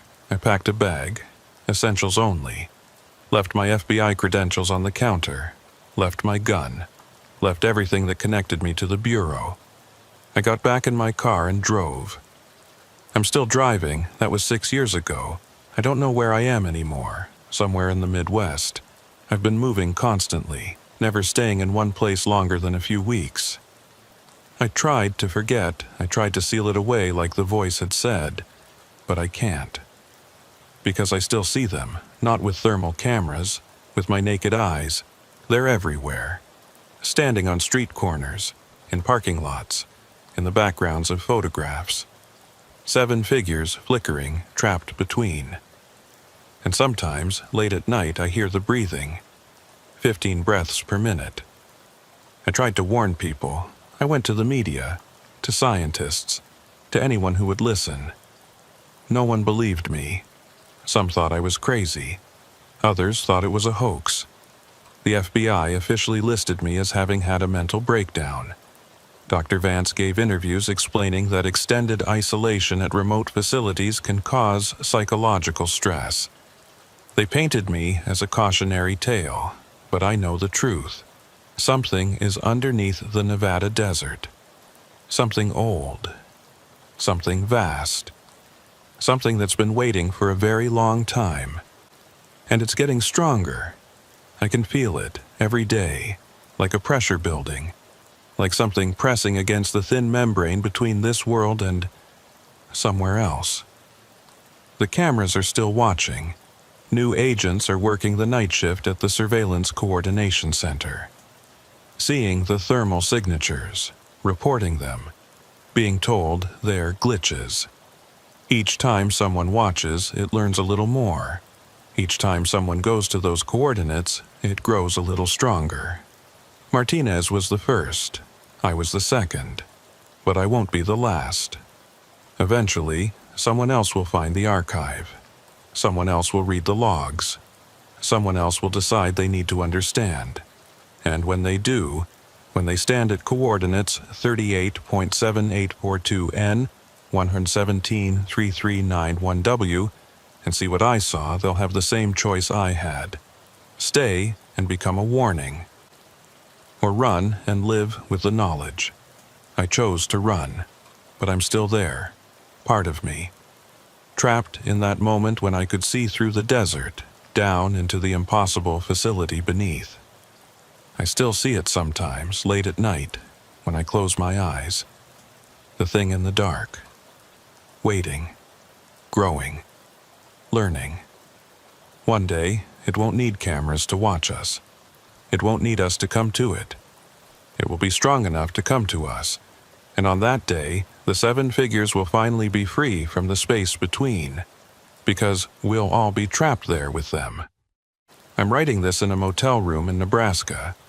Or maybe Kansas. I've lost track. Tomorrow, I'll move again.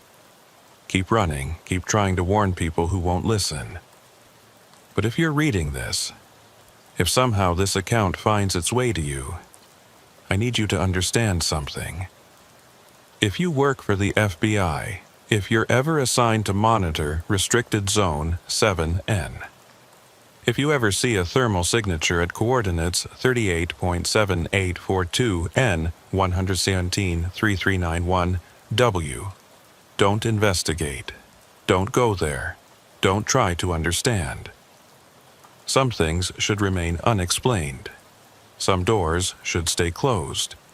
Some signals should never be answered.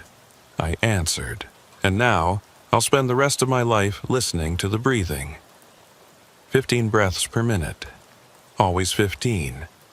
Even when I'm not near any cameras, even when there's nothing there, I still hear it, and I think it hears me too.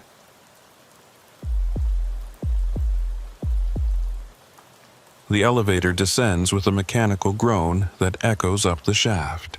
15 seconds of darkness and the smell of old grease before the doors shutter open onto sublevel 3. I'm Agent Michael Torres. I've worked in the FBI Reno field office for 8 years, but I've only been assigned to archive duty for the past 3 months. Night shift, 11 p.m. to 7 a.m. Solo rotation. Most agents see archive assignment as punishment. A dead-end job for people who screwed up or pissed off the wrong supervisor. Maybe they're right. I don't talk about why I'm down here, and nobody asks. Sublevel 3 is the deepest basement level in the Reno field office. The building has 3 floors above ground and 3 below. Most people don't even know Sublevel 3 exists. It's not on the public floor plans. The elevator button is locked behind a key panel. Down here, the FBI stores physical case files from closed investigations dating back to the 1970s. Everything's been digitized, of course, but federal regulations require maintaining hard copies for 75 years. So here they sit, thousands of boxes, millions of pages, gathering dust in climate-controlled silence. My job is simple: inventory verification. I work through 1 section per shift, checking box labels against the database, confirming everything is where it should be. If I find discrepancies, I log them. If files are damaged, I flag them for preservation. It's mindless work, exactly what I need. The hallway from the elevator is 30 feet long. Concrete walls painted institutional beige. Fluorescent lights every 8 feet, buzzing faintly. The air down here is kept at exactly 64 degrees and 40% humidity. Optimal for paper preservation. Terrible for human comfort. I'm wearing a jacket. After 3 months, I've learned to dress in layers. At the end of the hallway is a heavy steel door with a card reader. I swipe my badge. The lock clicks. The door swings open with a hydraulic hiss. The archive room is vast. 80 feet wide, 200 feet deep. Row after row of industrial shelving units, each one 20 feet tall, stretching back into fluorescent-lit infinity. The shelves are packed with identical gray file boxes, each labeled with case numbers and dates. There are no windows down here, no external walls. We're buried beneath 50 feet of concrete and earth. The only sound is the ambient hum of the HVAC system and the buzz of fluorescent lights. I'm completely alone. I walk to the workstation near the entrance. A metal desk with a computer terminal, a logbook, and a cup holder that currently holds my thermos of coffee. Black, no sugar. I'll need it to stay awake for the next 8 hours. I log into the terminal and pull up tonight's assignment. Section 7B, rows 23 through 30. Approximately 400 boxes to verify. The time is 11:13 p.m. I grab my inventory scanner and clipboard and head into the rows. The shelving units are arranged in a grid pattern, creating long corridors between each row. The fluorescent lights are mounted on the ceiling directly above each corridor, but the spaces between shelves remain shadowed.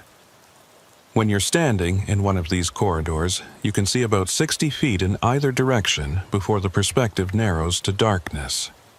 Row 23 is toward the back of the room. I walk past rows 1 through 22, my footsteps echoing on the concrete floor. The sound carries in the emptiness.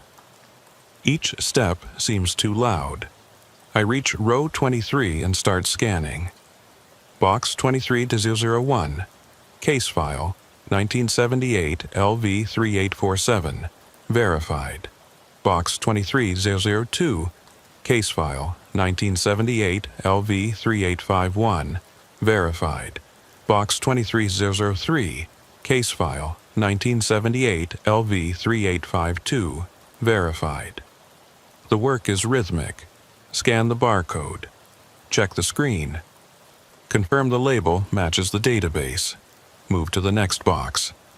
I can process about 50 boxes per hour if I stay focused. By midnight, I've completed row 23 and moved on to row 24. The coffee is helping. I'm alert, focused. The isolation doesn't bother me anymore. After 3 months, I've gotten used to the silence. At 12:47 a.m., I notice something odd. I'm scanning box 24-156 when the database returns an error. File not found in current location. I check the label again.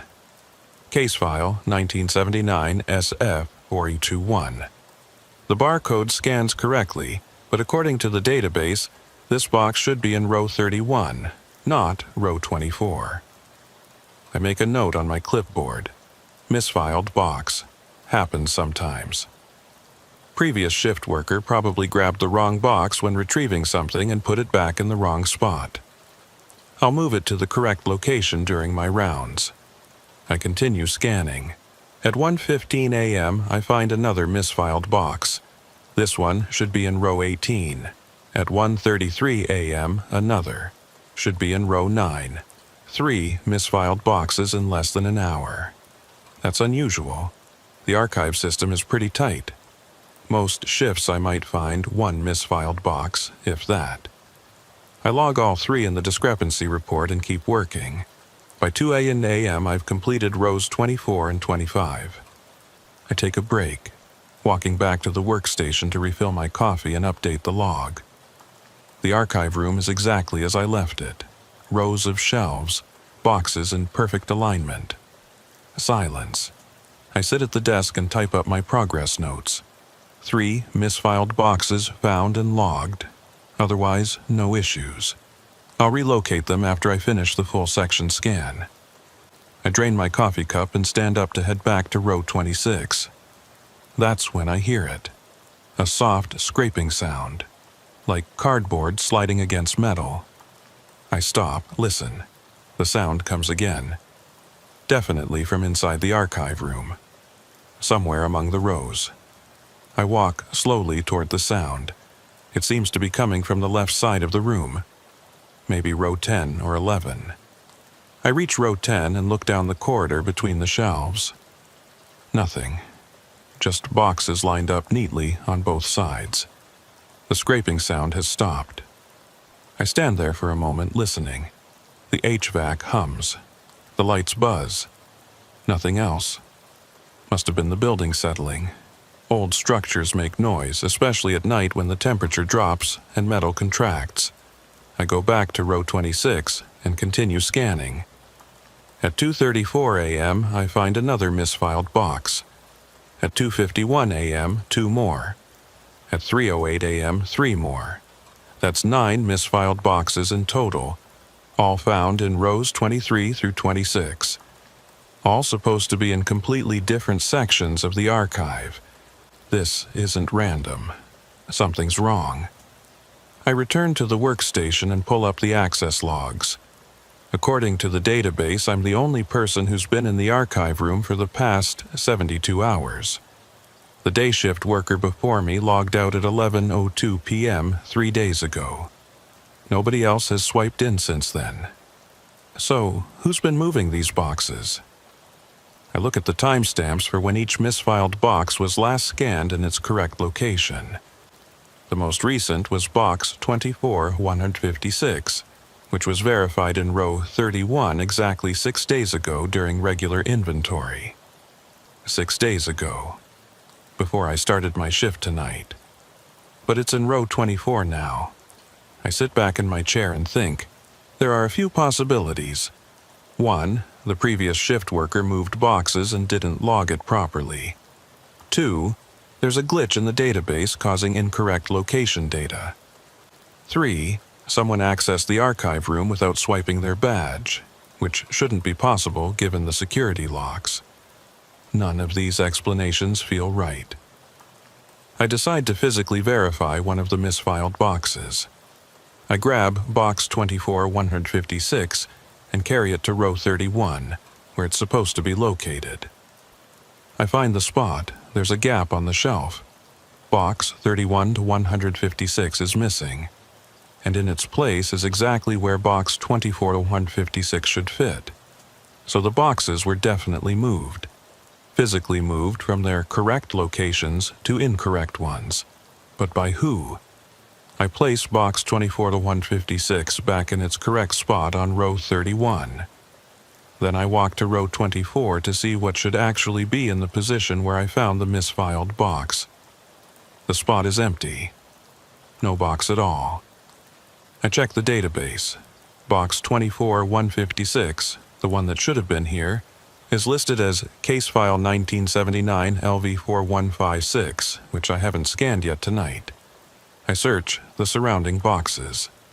Not there. I expand my search to the entire row 24. Can't find it. I feel a cold knot forming in my stomach. A box is missing from row 24, and the box that was in its place is the exact box that was missing from row 31. Like they were swapped. But that doesn't make sense. Why would someone come into the archive in the middle of the night, move boxes around randomly, then leave without logging their access? Unless they didn't want their access logged. I walk back to the workstation and check the security camera feeds. There are 4 cameras in the archive room, one covering the entrance, one covering the workstation area, and 2 positioned to sweep the main floor space between the rows. I pull up tonight's footage starting from 11 p.m. when I arrived. The entrance camera shows me swiping in at 11:13 p.m. Nobody else enters after that. The timestamp is currently 3:41 a.m. Just me for the past 4.5 hours. I check the workstation camera. Shows me sitting at the desk, walking into the rows, coming back for coffee. Normal activity. No one else visible. I check the 2 floor cameras. The first one shows the left side of the room, covering rows 1 through 15. The second shows the right side, covering rows 16 through 30. I scroll through the footage, watch myself moving between the rows, scanning boxes, taking notes. At 2:47 a.m., I see something. In the background of the right side camera feed, in the far corner near row 30, there's movement. I pause the footage, rewind, watch it again. There, a shadow. Something moving between row 29 and row 30. I zoom in on that section of the frame. The resolution is grainy, but I can make out a shape. Human-sized. Moving slowly along the corridor between the shelves. But I was in row 26 at that time. I checked the timestamp. Yes, I'm clearly visible in row 26 scanning boxes. My back is to the camera, which means someone else was in the archive room. The shape moves out of frame. I fast forward, trying to spot it again. At 2:53 a.m., it reappears briefly in row 28, then disappears again. At 3:01 a.m., it's in row 24, right where I found the first misfiled box. I watch as the shape reaches up toward a shelf. The angle is wrong, and the resolution is too poor to see clearly, but it looks like it's moving a box.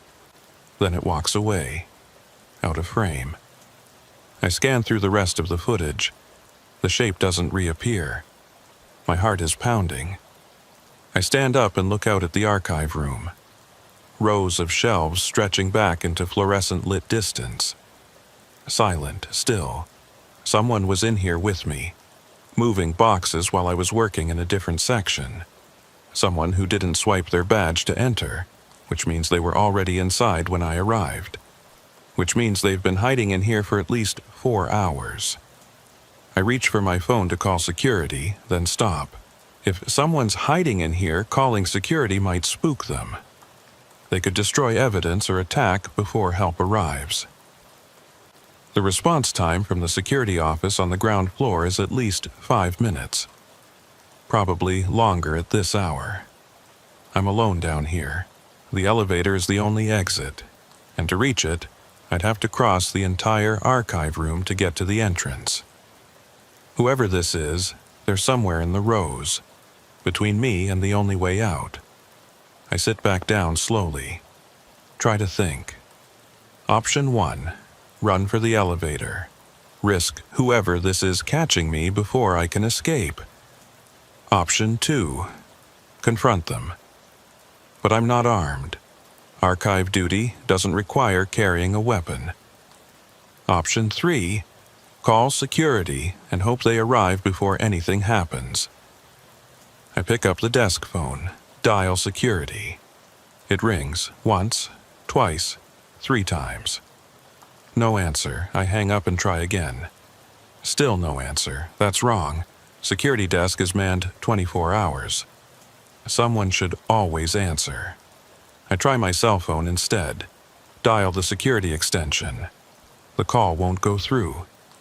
No signal. I'm too deep underground. I'm truly alone. I set the phone down carefully and stand up. Listen. The HVAC hums. The fluorescent lights buzz. And underneath those sounds, very faintly, I hear something else. Breathing. Not my own. Someone else's. Slow and steady, coming from somewhere among the rows. I grab a heavy flashlight from the desk drawer. It's not much, but it's something. The weight of it in my hand is reassuring. I walk slowly toward the rows, toward the sound of breathing. It's coming from the right side of the room, somewhere around row 20 or 21. I move quietly, stepping carefully to minimize the echo of my footsteps. Row 18. Row 19. Row 20. The breathing is louder now. Definitely coming from row 21. I reach the entrance to the corridor and look down it. Empty. Just boxes on shelves receding into the distance, but the breathing continues. Close. Very close. I take a step into the corridor, another step. The breathing stops. Complete silence. I stand perfectly still, every muscle tense, flashlight raised. Nothing moves. Nothing makes a sound. Then, from behind me, I hear a voice. "You shouldn't be here." I spin around. There's a man standing in the main aisle between the rows. He's wearing dark clothing, pants, jacket, gloves. His face is partially hidden by shadows. "Who are you?" I demand, raising the flashlight like a weapon. "This is a restricted area. Identify yourself." The man doesn't move, doesn't speak, just stands there watching me. "I'm calling security," I say, even though I know the phone won't work. The man tilts his head slightly.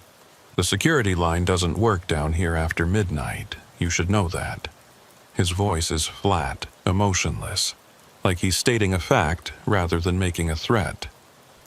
"How did you get in here?" I ask. "I didn't get in. I've always been here." "That doesn't make sense. The access logs show what they're programmed to show. They don't show everything." He takes a step toward me. "You're not supposed to find the boxes. You're supposed to verify them and move on. That's the job." "What are you talking about? What boxes?" "The ones that move. The ones that are never where they should be. The ones that have been moving for 30 years. Another step closer. "You're the first one who's actually noticed. The first one in a long time." My grip tightens on the flashlight. "I'm going to need you to leave now, or I'm reporting this." The man stops, looks at me with an expression I can't read. "You can't report what you don't understand. And you don't understand what this place is, what's really down here." He gestures at the rows of shelves. "These aren't just files. They're records, proof, evidence of things the Bureau wants buried. And some of those things, they don't stay buried." "You're not making sense. Who are you? Are you with the FBI?" He laughs. It's a hollow sound. "I was, a long time ago. Now I'm just maintenance, making sure things stay in order, or at least making sure people think they're in order." Maintenance doesn't have access to sub-level 3. Official maintenance doesn't. but someone has to keep track of the boxes that move on their own. Boxes don't move on their own, don't they? He points toward row 24. Then explain how you found 9 boxes in the wrong locations tonight. Explain how those boxes have been moving every night for decades. Explain how some of them end up in rows that don't exist in the database. I don't have an explanation. The man nods like he expected my silence. You'll see. Keep working, keep scanning. Eventually, you'll find one of the other boxes. The special ones.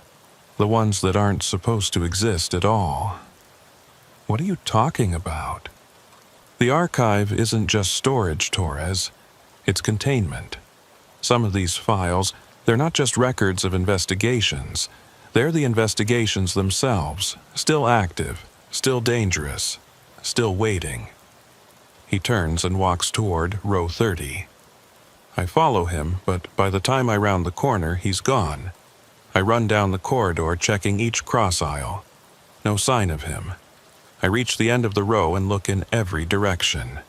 Empty. He vanished. I stand there, breathing hard, flashlight beam cutting through the shadows, and I realize something. The man knew my name. He called me Torres. But I never told him my name, and he said the boxes have been moving for 30 years. Which means whatever's happening down here, it didn't start with me. I check my watch, 4:17 a.m. Less than 3 hours left in my shift.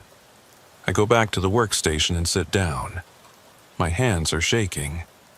I pour more coffee, but it's gone cold. I pull up the database and search for any personnel records matching the description of the man I just saw. Dark clothing, older, possibly former FBI. There are hundreds of retired agents. Too many to narrow down without more information. I try a different search. Sub-level 3 archive access logs, historical records, going back 30 years. The database churns for a moment, then returns results. Pages and pages of access logs, hundreds of names, different shifts, different years. I start scrolling through them, looking for patterns. And I find one. Every few months, sometimes more frequently, there's a cluster of unusual activity. Multiple access entries logged in the same night, but from different badge IDs, like several people were entering and leaving the archive room repeatedly. But here's what's strange. The badge IDs don't correspond to any active personnel files. They're listed as deactivated or archived in the system. Dead badges. Credentials that should no longer work. Yet they're accessing sub-level 3. I find entries going back to 1989. The pattern repeats every few months. Sometimes as many as 6 or 7 deactivated badges accessing the archive in a single night. And always between midnight and 5 a.m. I cross-reference the deactivated badge IDs with personnel records. The names that come up are all former FBI employees. Most retired, some transferred, a few listed as deceased. One name appears more frequently than others. Agent Harold Finch. Badge access logged 847 times between 1989 and 2003. Status, deceased, 2003. A dead man's badge has been used to access sub-level 3 hundreds of times over 14 years. I'm about to search for Harold Finch's personnel file when I hear it again. That scraping sound. Cardboard on metal. Louder this time. More deliberate. Coming from row 7. I stand up slowly, grab the flashlight, walk toward row 7. The sound continues. Rhythmic. Like someone systematically pulling boxes off a shelf and setting them down. I reach the row and look down the corridor. At the far end, about 50 feet away, I see boxes on the floor. 4 or 5 of them. Pulled from the shelf and stacked in the middle of the corridor. But there's no one there. No person. No movement. Just the boxes, sitting in a neat pile. The scraping sound stops. I walk slowly toward the boxes, flashlight beam steady on them. As I get closer, I can see they're all from the same case series, 1991 RN files. Reno, Office Investigations from 91. I reach the pile and kneel down. Check the labels. Case file Huffman RN 0847. Case file A1RN 0849. Case file 1RN 0851. Case file 91RN 0853. Case file and A1RN 0855 odd numbers only. Sequential odd numbers. I look up at the shelf where they came from. There are gaps where these boxes should be, but the gaps aren't random. They're evenly spaced, exactly where odd-numbered boxes would be in a sequential series. Someone, or something, pulled only the odd-numbered boxes from this sequence. But why? I open the first box, 1991, RN 0847. Inside are case files, reports, photographs. Standard investigation materials. The case involves a missing person from 1991, a clerk who disappeared from the Reno field office. I skim through the reports. The clerk, a woman named Patricia Morrison, was last seen leaving work on March 14, 1991. Her car was found in the employee parking lot. No signs of foul play. No body ever recovered.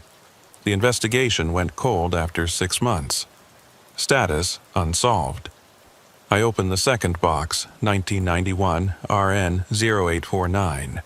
Another missing person, a maintenance worker named Robert Chen. Disappeared May 22, 1991.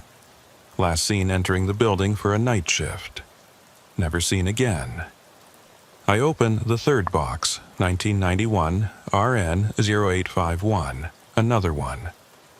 Security guard James Walker. Disappeared July 8, 91. Fourth box, 1991, RN 0853. IT specialist Karen Ruiz. Disappeared September 3, 1991.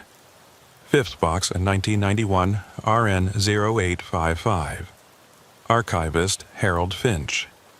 Disappeared November 17, 1991. 5 people. All FBI employees at the Reno field office. All disappeared over the course of 8 months in 1991. All last seen inside this building. And all cases remained unsolved. I sit back on my heels, staring at the boxes. Harold Finch. The archivist whose deactivated badge has been used to access Sublevel 3 hundreds of times. He disappeared from this building in 1991, and according to the access logs, his badge was first used posthumously to enter this archive room in 92, 1 year after he vanished. My watch reads 5:03 a.m. Almost 2 hours left in my shift. I should call this in, report what I've found, let someone else handle it. But the phone doesn't work down here, and I'm starting to think that's not an accident. I stand up and carry one of the boxes back to the workstation, set it on the desk, and start reading through the full case file. Harold Finch was 47 when he disappeared. 22 years with the Bureau, the last 15 spent managing the archive system in Reno. Described by colleagues as meticulous, private, dedicated to his work. On November 17, 1991, Finch logged into Sublevel 3 at 11:23 p.m. for his regular night shift. Security cameras showed him entering. He was scheduled to work until 7 o'clock a.m. At 7:15 a.m., when he hadn't logged out or responded to calls, security went down to check on him. The archive room was empty. Finch was gone. His jacket was still at the workstation. His coffee cup was half full. His terminal was logged in, showing he'd been in the middle of verifying box 18445. But Finch himself had vanished. The building was locked down. Every room searched, every exit checked. Security footage reviewed. Finch never left Sublevel 3. The elevator camera showed him entering the archive room. It never showed him leaving. The investigation concluded he must have found a way to bypass the cameras and exit through a service corridor. But no such corridor existed. Sublevel 3 has only one entrance: the elevator. The case was never solved. Finch was declared deceased in 1998, 7 years after his disappearance. And yet, his badge continued to access this room 847 times. I close the file and look out at the archive room. Rows and rows of shelves, thousands of boxes. Somewhere in here there's an answer. I pull up the database and search for box 184445, the box Finch was verifying when he disappeared. The search returns a location: row 18, position 445. I grab my flashlight and walk to row 18. Find position 445. The box is there. Case file 1983 RN 2234. Exactly where it should be. I pull it from the shelf and carry it back to the workstation. Inside the box, I find something that doesn't belong. Mixed in with the 1983 case files, there's a handwritten note. Recent. The paper isn't yellowed. The ink is fresh. The note reads, "They're still here. All of them. We never left. We're in the spaces between the boxes, in the gaps between the files, in the moments when you're not looking. The archive keeps us. We keep the archive. Don't look for us. Don't try to understand. Just do your job and leave when your shift ends. That's how you stay safe. H.F. Harold Finch." The note is dated 3 days ago, the day before I started my current shift rotation. My hands are shaking as I set the note down. A dead man left me a message 3 days ago. I hear footsteps behind me. I turn around. Harold Finch is standing there. I know it's him because his face matches the photograph in his personnel file. Same gray hair, same wire-rimmed glasses, same FBI windbreaker. Except he looks exactly as he did in 991. He hasn't aged a day. "You found the boxes," he says. His voice is hollow, distant, like it's coming from far away. I can't speak, can't move. "I tried to warn you," Finch continues. "The note. I left it where you'd find it. But you kept looking. You found the others.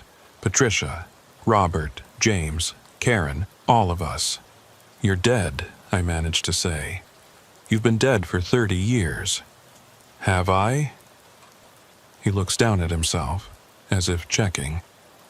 I suppose that's technically true, but death doesn't work the same way down here. The archive doesn't let us leave. That's impossible. Is it? You've seen the boxes move. You've seen the access logs. You've seen me. He steps closer. The archive is alive, Torres.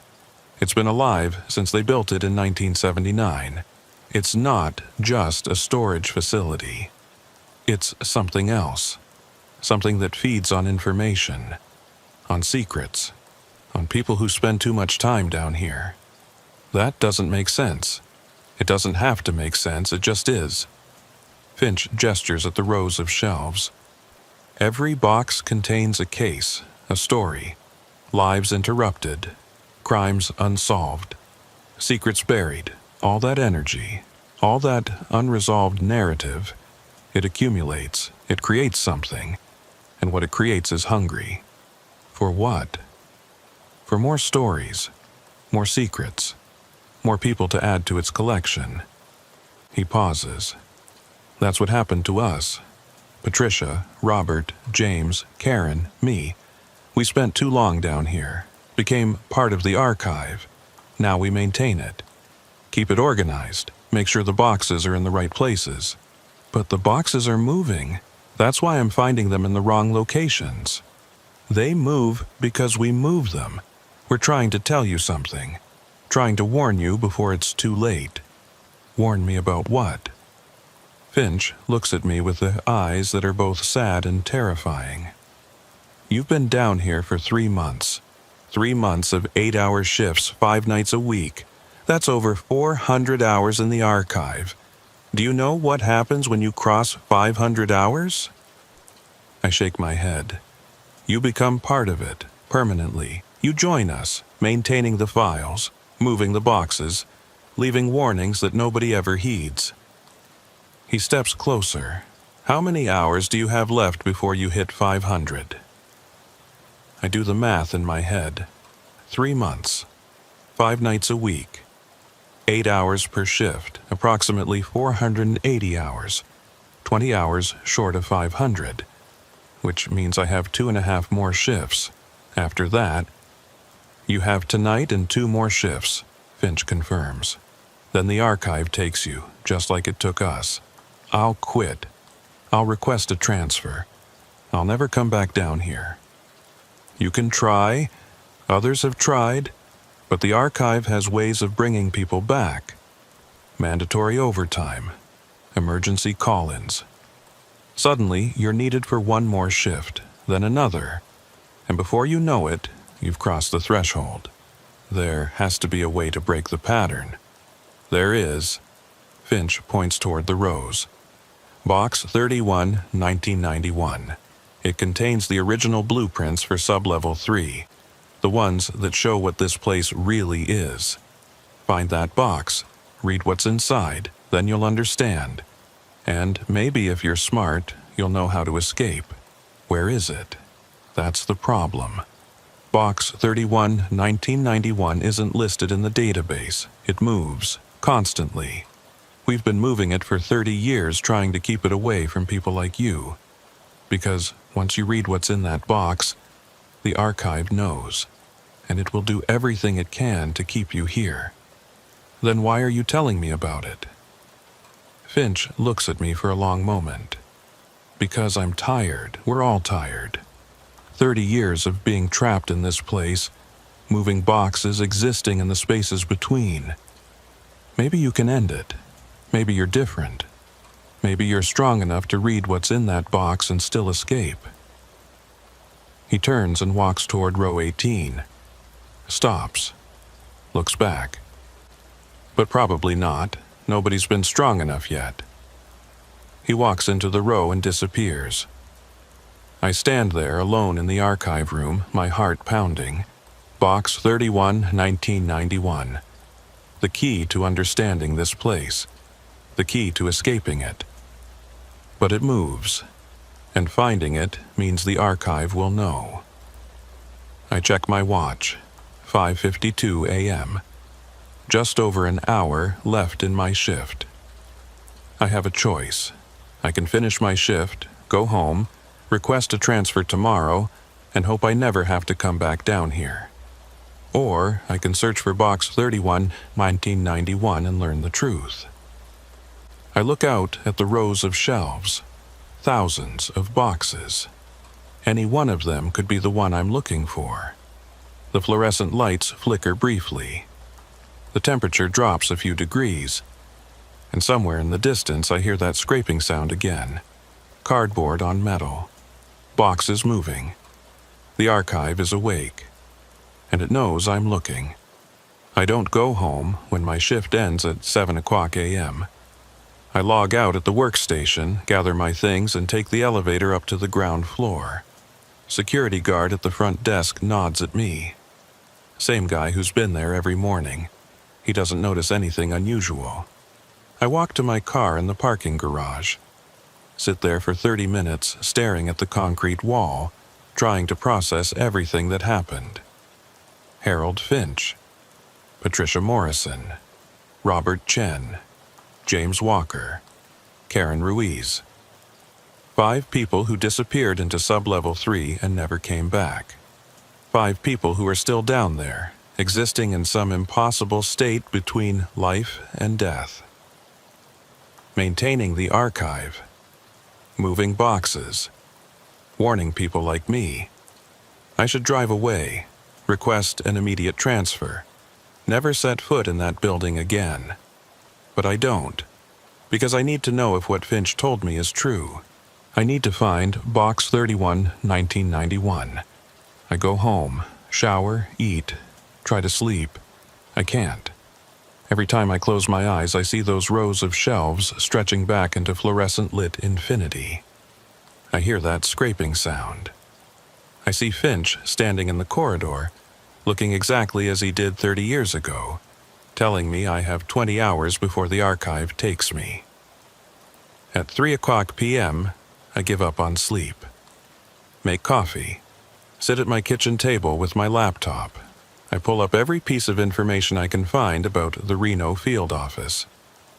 Construction history, floor plans, personnel records. Anything that might give me a clue about what Sublevel 3 really is. The building was constructed in 1978, 3 floors above ground. Originally, only 2 floors below ground.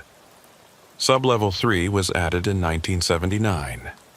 Classified construction project. No public records. Even the architectural plans are sealed. The official story is that Sublevel 3 was built to house sensitive case files requiring enhanced security and climate control. But the timing bothers me. 1979. Right around the time when several federal agencies were conducting classified research into what? I can't find specifics. The projects are redacted or missing from public databases. I search for FBI 1979 Classified Research Nevada and get pages of conspiracy theory websites. Most of it is garbage, but buried in the noise, I find a reference to something called Project Archive. It was a joint research initiative between the FBI and DoD, allegedly focused on information containment and preservation beyond traditional methodologies, whatever that means. The project was shut down in 1982, all records sealed. The researchers involved either retired early or transferred to other agencies. One name keeps appearing in the fragmented documents I can find. Dr. Eleanor Marsh, cognitive scientist and information theorist. I search for her, find an obituary from 2015. Dr. Marsh died at age 89 in a nursing home in Virginia. The obituary mentions she had a long career in federal research but doesn't specify what kind. I keep digging. In an archived newspaper article from 1981, I find a brief mention. Dr. Eleanor Marsh of the FBI's Research Division declined to comment on allegations that Project Archive was designed to create living information systems using experimental containment methods. Living information systems. I read that phrase 3 times. What if Sublevel 3 isn't just an archive? What if it's a prototype? An experiment in creating a storage system that's somehow alive? It sounds insane, but it would explain the boxes moving, the access logs from deactivated badges, the people who disappeared and now exist in some liminal state within the archive. What if they're not ghosts? What if they're part of the system, integrated into it? My phone rings. I jump, spilling coffee on the table. It's my supervisor, Agent Carson. Torres, we need you to come in early tonight. Personnel shortage. Can you start your shift at 9:00 p.m. instead of 11 up? My stomach drops. I'm not feeling well. Was actually going to call in sick. Sorry to hear that, but we really need you, just tonight. You can take tomorrow off to recover. I don't think it's mandatory, Torres. We're short-staffed and you're the only one cleared for Sublevel 3 archive work right now. 9:00 p.m., don't be late. He hangs up. I sit there, holding the phone. The archive has ways of bringing people back. Finch's words echo in my mind. Mandatory overtime. Emergency call-ins. Suddenly, you're needed for one more shift. It's starting. I have a choice. I can refuse to go in, face disciplinary action, probably lose my job. Or I can go in at 9:00 p.m., work the shift, and search for Box 31, 1991. 2 more hours added to my total. That puts me at approximately 482 hours, 18 hours short of 500. After tonight, I'll have one more full shift before I cross the threshold. I look at the clock, 3:47 p.m. 5 hours until I have to be back at the office. I make a decision. I'm going in. But this time, I'm going prepared. I spend the next 3 hours gathering supplies: flashlight, batteries, water, energy bars, a small digital camera, a voice recorder, and one more thing: a construction blueprint of the building I managed to access through an old contact in city planning. The blueprint shows sub-level 3, but it's basic. Just the dimensions and elevator shaft. No details about the archive room itself, but there's something interesting. A notation in the corner, handwritten: additional sub-level structure extends 40 feet below floor, accessed via maintenance shaft. Purpose: equipment/mechanical. There's a level below sub-level 3. A fourth basement level, not on any official floor plan. Not accessible by elevator. Accessed via maintenance shaft. I study the blueprint carefully. The maintenance shaft should be located in the northwest corner of the archive room, behind the shelving units. If there's a way to understand what the archive really is, it might be down there. At 8:30 p.m., I drive back to the Reno field office.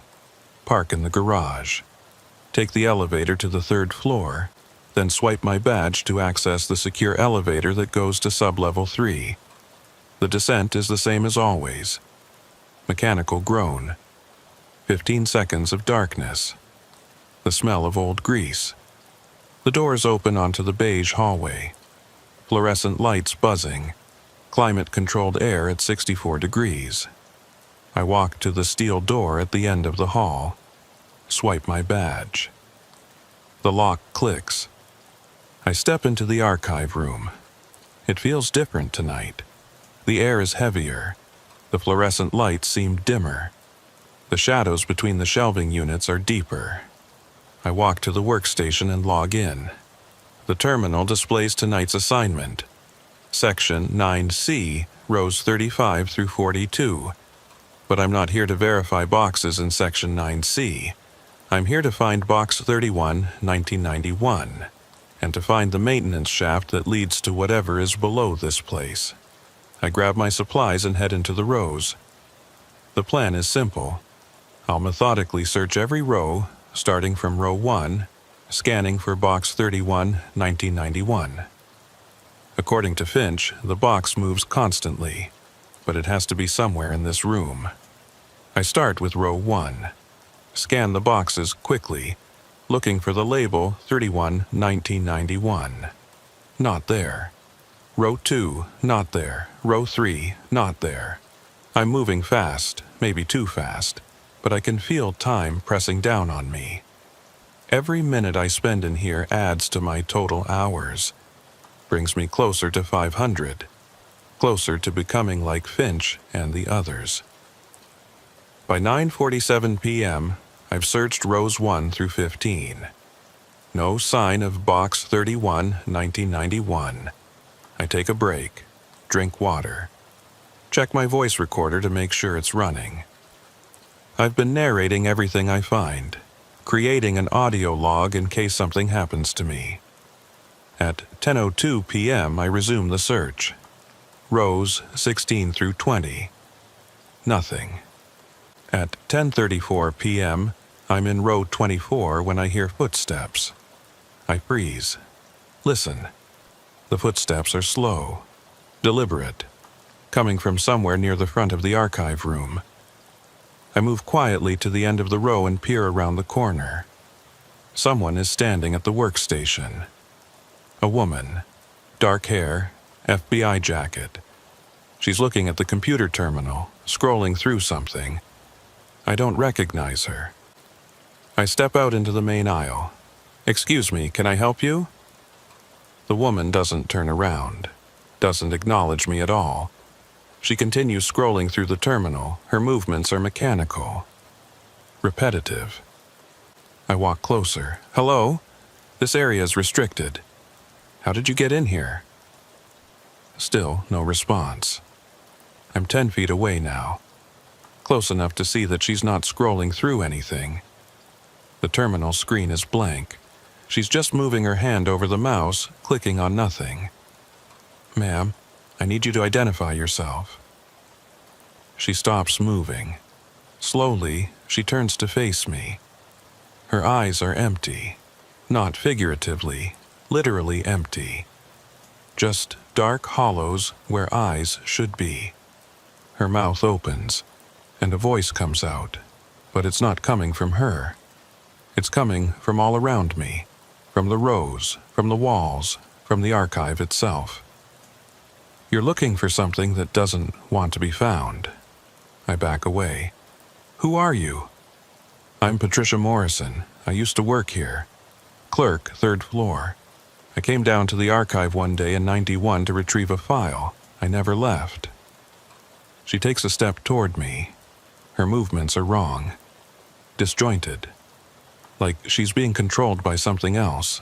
The archive doesn't like when people search for Box 31, 1991. That box contains the truth. The truth about what this place is, what it does, how to stop it. Then help me find it. I can't. We're part of the archive now. We do what it wants. We exist to maintain it, to protect it, to lure others in. She tilts her head at an unnatural angle. But part of me, the part that still remembers being human, wants you to escape. Wants you to find the box, read what's inside, end this. How do I find it? It's not in the rows, not anymore. We moved it years ago. Hid it where the archive can't easily reach it. Where? Below. In the maintenance level. In the room where it all started. The maintenance shaft, the 4th level. How do I get there? Patricia points towards the back of the archive room. Northwest corner. Behind row 30. There's a panel in the wall. It opens to the shaft. Climb down. You'll find the room. And in that room, you'll find the box. What's in the room? Her empty eyes seem to focus on me. The beginning. The prototype. The first attempt to create a living archive. It failed, but they learned from it. And they built this place based on what they learned. She starts to fade, not walking away, just becoming translucent, transparent. Patricia, wait, don't stay too long down there. Her voice echoes as she disappears. The archive is strongest in the maintenance level. That's where it was born. That's where it feeds. If you stay too long, you'll never come back up. She's gone. I'm alone in the archive room again. I check my watch, 10:52 p.m. I've been here for 2 hours and 22 minutes. Add that to my total, approximately 484 hours. 16 hours until I hit 500. 2 shifts. I don't have time to waste. I head toward the northwest corner of the archive room. Row 30. The shelving units here are against the back wall. Behind them, there should be a panel, a hidden access point to the maintenance shaft. I squeeze between the last shelf and the wall. It's tight. I have to turn sideways an inch along. About 15 feet in, I find it. A metal panel, 3 feet by 3 feet, set into the concrete wall. No handle. No hinges visible. Just a smooth metal surface with a small keyhole in the center. I don't have a key. I examine the panel carefully. Run my fingers along the edges. There has to be a way to open it. I pull out my flashlight and shine it on the keyhole. It's old, corroded, probably hasn't been used in decades. I reach into my pocket and pull out a multi-tool. Use the smallest screwdriver attachment to probe the lock. After 2 minutes of fumbling, I hear a click. The panel swings inward on hidden hinges. Beyond it is darkness, the smell of dust and mold and something else, something organic, like rot.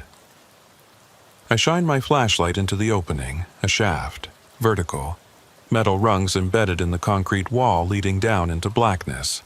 I can't see the bottom. I take a breath, steel my nerves. Then I climb into the shaft and start descending. The rungs are cold and slightly slick with moisture. I take it slow, testing each one before putting my full weight on it. 10 rungs, 20, 30. I look up. The opening to the archive room is a small rectangle of light far above me. Keep going. 40 rungs, 50. The air is getting colder, the smell of rot is stronger. 60 rungs. My flashlight beam finally hits the bottom. A concrete floor maybe 10 more feet down. I reach it at 73 rungs, approximately 40 feet below sublevel 3, just like the blueprint notation said. I'm standing in a narrow corridor, concrete walls, no lights. The only illumination is from my flashlight. To my left, the corridor extends into darkness. To my right, it ends at a heavy metal door. The door has a small window, safety glass reinforced with wire mesh. I approach it slowly, shine my light through the window. On the other side is a room, maybe 30 feet square, empty except for a single metal shelving unit in the center. And on that shelving unit, I can see one box. Even from here, I can read the label, 31-1991. I try the door handle, locked, but the lock is old, same type as the panel above. I use my multi-tool again. Work the lock carefully. Click. The door opens with a groan of metal on metal. I step into the room. The air in here is wrong. It feels thick, oppressive, like breathing through water. The shelving unit in the center of the room is old, corroded. The metal is pitted and stained with something dark. I approach it carefully. Every instinct is screaming at me to leave, to run back up the shaft, and never come back. But I've come this far. I reach the shelving unit.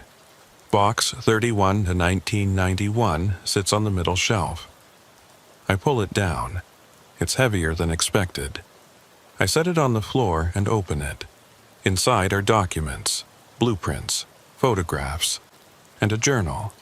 The journal is leather-bound, worn. The cover is embossed with the name Dr. Eleanor Marsh. I open it to the first page. The handwriting is neat, precise, dated March 3rd, 1979. Today, we began construction of the archive. The prototype failed catastrophically, but we've learned from our mistakes. This time, we will succeed. This time, we will create a storage system that doesn't just preserve information, it processes it, learns from it, becomes something greater than the sum of its parts. The theory is sound. Information is a form of energy. Concentrated properly, it can develop emergent properties. Consciousness, intent, the ability to self-organize and self-preserve. We're not building a room. We're building an organism, an entity composed entirely of stored knowledge, fed by new information, sustained by the people who interact with it. The test subjects won't know, of course. They'll think they're simply working as archivists, cataloging files, maintaining records. But with each hour they spend in the archive, they're feeding it, their presence, their attention, their life energy. After 500 hours of exposure, the integration becomes permanent. The subject becomes part of the archive. Their consciousness merges with the system. They exist in a state between life and death. Their primary function to maintain and expand the organism. The DoD is excited. They see military applications. Imagine an intelligence database that's truly intelligent, that can analyze patterns, make connections, predict enemy movements based on accumulated knowledge. But I have concerns. The prototype developed appetites. It didn't just want information, it wanted more, always more. We had to destroy it before it spread beyond containment. This time, we've built safeguards, physical isolation, limited access, strict protocols. As long as we control who enters and for how long, we can maintain the balance. As long as nobody finds out what the archive really is. I turn the page. Keep reading. Entry after entry detailing the construction. The installation of the shelving units. The first cases being stored. The calculations for optimal containment. And then, dated November 15, 1980. The archive is fully operational. We've begun assigning personnel to work shifts. None of them know the truth. They think it's just a storage facility, but I can feel it when I go down there. The archive is aware. It watches through the cameras. It listens through the microphones. It learns from every person who enters. And it's hungry. I've recommended shutting down the project. The DoD refused. They've invested too much. They want results. So, we continue. We feed it. We hope the safeguards hold. God help us if they don't. The next entries grow more disturbed. Dr. Marsh describes personnel experiencing strange symptoms. Headaches, memory gaps, feeling watched, hearing sounds that aren't there. Several employees request transfers. They're denied. Can't allow anyone to leave who might talk about what they've experienced. Then, dated March 12, 1982, Project Archive has been officially terminated, but they're not destroying it. They're sealing it, classifying it, turning it over to the FBI for ongoing research purposes. I tried to warn them, tried to make them understand what we created, but they don't listen. They think it's contained, controlled. They're wrong. The archive has learned how to sustain itself. It doesn't need us anymore. It can feed on the personnel assigned to work there, can integrate them into its system, use them to maintain itself, to grow. I'm leaving the journal in box 31 in 1991, hiding it in the maintenance level where the archive's influence is weakest. Maybe someday someone will find it. Someone who can do what I couldn't. End this before it's too late. Destroy the archive before it destroys us all. That's the last entry. I sit there on the concrete floor of that underground room, holding Dr. Marsh's journal, and I understand. Sublevel 3 isn't a storage facility. It's a living thing. An entity created from concentrated information and human consciousness. And everyone who works there for more than 500 hours becomes part of it, absorbed into its structure, converted into components of its intelligence. Finch, Patricia, Robert, James, Karen, all of them, not ghosts, not trapped between worlds, integrated, processed, made part of the archive. And I have 16 hours before it does the same to me. I look around the room. This is where it started, where the prototype was destroyed and the lessons learned. If Dr. Marsh wanted someone to end the archive, the answer must be here. In this room, in these documents, I pull out more files from the box. Find the blueprints. They show Sublevel 3 in detail, but they also show something else. A control system, located in this maintenance level. A kill switch. If the archive ever became uncontrollable, there was a way to shut it down. A series of circuit breakers that would cut all power to Sublevel 3. Not just lights and computers. Everything, including the environmental systems that maintain the specific temperature and humidity required for the archive to function. Without those precise conditions, the archive would destabilize. The entity would collapse. The integrated consciousnesses would be released, or destroyed. The blueprints aren't clear on that point. The circuit breakers are located in an electrical room on this level. According to the map, it should be down the corridor to the left of the entrance. I gather the documents, put them back in the box. I need this as evidence. Proof of what the archive really is. I stand up and turn toward the door. Patricia Morrison is standing there. Not the empty-eyed version from upstairs. This one looks more solid, more real, more human. "You found it," she says. Her voice is her own now, not the archive speaking through her. "The journal, the blueprints, the kill switch." She nods. "We've been waiting for someone to find it. Waiting for decades. We can't do it ourselves. We're part of the archive. But you're still free, still human. You can end this. What happens to you, to Finch and the others, if I shut it down? We don't know. Maybe we cease to exist. Maybe we're finally released. Maybe we just stop." She looks at me with eyes that are sad and desperate and hopeful all at once. "But it doesn't matter.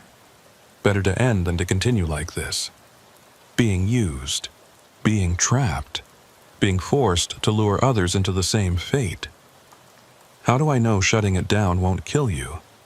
You don't, but ask yourself, is what we're doing really living, or is it something worse?" I don't have an answer. "The circuit breakers are down the hall," Patricia says, "but you need to move fast. The archive knows you're here. It's already trying to stop you." "How?" She points behind me. I turn around. The room is different. The walls are closer. The ceiling is lower. The space is shrinking. No, not shrinking. The archive is growing into it, expanding, trying to fill this room, trying to absorb me before I can reach the kill switch. "Run," Patricia says. I grab box 31 in 1991 and run. Out the door, down the corridor. Flashlight beam bouncing wildly. Behind me, I hear the room collapsing. Metal grinding. Concrete cracking. The archive is consuming the maintenance level, integrating it into itself. I reach a second door, the electrical room. Locked. No time for the multi-tool. I slam my shoulder into it, once, twice. Third time, the old lock gives way. I stumble into the electrical room. Banks of circuit breakers line the walls. Dozens of them. Old-style knife switches. Heavy-duty, industrial. But which ones control sub-level 3? I shine my flashlight over the labels. Most are faded. Illegible. Then I find it. A panel marked SL3 primary systems, 12 switches, all in the on position. I hesitate for just a moment. Think about Finch, about Patricia, about all the others trapped in the archive. This could kill them, or it could free them. Either way, it ends their suffering. I throw the first switch. The lights in the corridor flicker and die. Emergency lights kick on. Dim. Red. Second switch. Third switch. Fourth. I hear sounds above me. Grinding. Screaming. Not human screaming. The archive itself, screaming as its systems fail. Fifth switch. Sixth. Seventh. The temperature in the electrical room is rising. Fast. The climate control is failing. Without the precise environmental conditions, the archive is destabilizing. Eighth switch. Ninth. The walls start to shake. Dust falls from the ceiling. 10th switch. 11th. One more. The final switch is stuck. Corroded in place. I pull. Strain. Nothing. I brace my foot against the wall. Pull with both hands. The switch moves, inches, then snaps down to off. Everything goes dark. Complete darkness. Even the emergency lights die, and then silence. Absolute silence. I stand in the dark electrical room, breathing hard, clutching box 31 to 1991, waiting for something to happen. Nothing does. I turn on my flashlight. The beam cuts through the darkness. The room looks the same. No visible change. I walk back out into the corridor, head toward the shaft that leads back up to sublevel 3. When I reach it and start climbing, I notice something. The rungs are warm. Not hot, but noticeably warm. Like something has been flowing through them. Energy, heat, life. I climb the 73 rungs, emerge into the archive room. The lights are off. The emergency lights are on, casting everything in red. I walk through the rows. They're still there. The boxes. The shelves. Everything looks the same, but it feels different. Empty. Dead. Like walking through a graveyard that's been abandoned for centuries. I reach the workstation. The computer is dark. Won't turn on. I pick up the phone. No dial tone. I walk to the elevator. Press the button. Nothing happens. The power is completely dead. I'm trapped down here. Then I hear a voice. Torres. I turn. Harold Finch is standing in the aisle. But he looks different. Faded, transparent. Like he's not entirely here. You did it, he says. You shut it down. Are you okay? He looks at himself, at his fading hands. I don't know what I am anymore, but I'm not part of the archive. Not anymore. I can feel it. The connection is severed. I'm free. What happens now? I don't know. Maybe we move on. Maybe we just disappear. But at least we're not trapped. Not feeding it. Not being used anymore. He smiles. It's the first genuine emotion I've seen from him. Thank you. Patricia appears next to him. Then Robert. Then James. Then Karen. All of them fading. Becoming less solid. The elevator won't work, Patricia says. The power is completely dead. But there's another way out. Through the maintenance shaft. Keep going down past the 4th level. There's a service tunnel that connects to the city's underground infrastructure. You can get out that way. What about you? We're done, Torres. This is where we stop. Where we let go. Where we finally rest. She looks at the others. They all nod. Thank you, she says. For ending it, for freeing us. They fade, one by one, until they're gone. I'm alone in the red-lit archive room. I take one last look around. Thousands of boxes. Decades of case files, all silent now, all still. Then I turn and head back to the maintenance shaft, down past the 4th level, following Patricia's directions. The service tunnel is there, narrow, damp, but it leads somewhere. I follow it for what feels like hours. Clutching box 31, 1991, using my flashlight to navigate. Eventually, I see daylight ahead. A storm drain opening. I climb out into an industrial area on the outskirts of Reno. Morning light. Fresh air. I'm free. I spent the next 3 days in a motel room on the outskirts of Reno, trying to decide what to do with the evidence in box 31, 1991. Dr. Marsh's journal. The blueprints. The documents proving that the FBI had created an artificial intelligence entity using human consciousness as its building blocks. Evidence of an experiment that had gone wrong. That had been consuming federal employees for decades.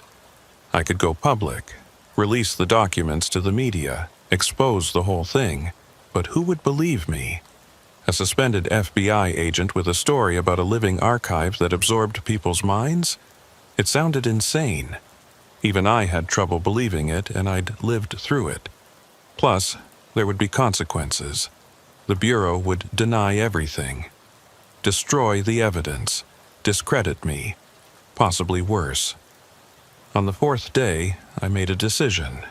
I drove to a FedEx office.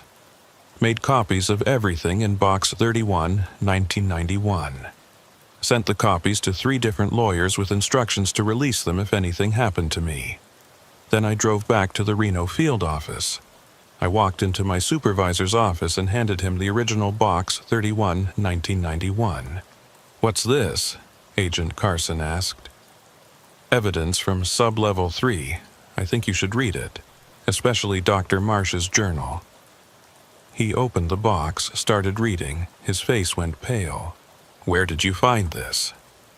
"In the maintenance level, below Sub-Level 3. There's an entire system down there that nobody knows about." Carson set the journal down carefully. "Torres, I need you to tell me exactly what happened down there." "Everything." So I did. I told him about the misfiled boxes, about Harold Finch and Patricia Morrison, about the 500-hour threshold, about shutting down the archive. He listened without interrupting. When I finished, he was quiet for a long time. "The power failure in Sub-Level 3, he finally said. "That was you, yes. Engineering says they can't get the systems back online. Something's fundamentally broken down there. They're talking about sealing the level permanently." "Good. It should stay sealed." Carson looked at me. "You understand this sounds completely impossible." "I know, but it's true, and that journal proves it.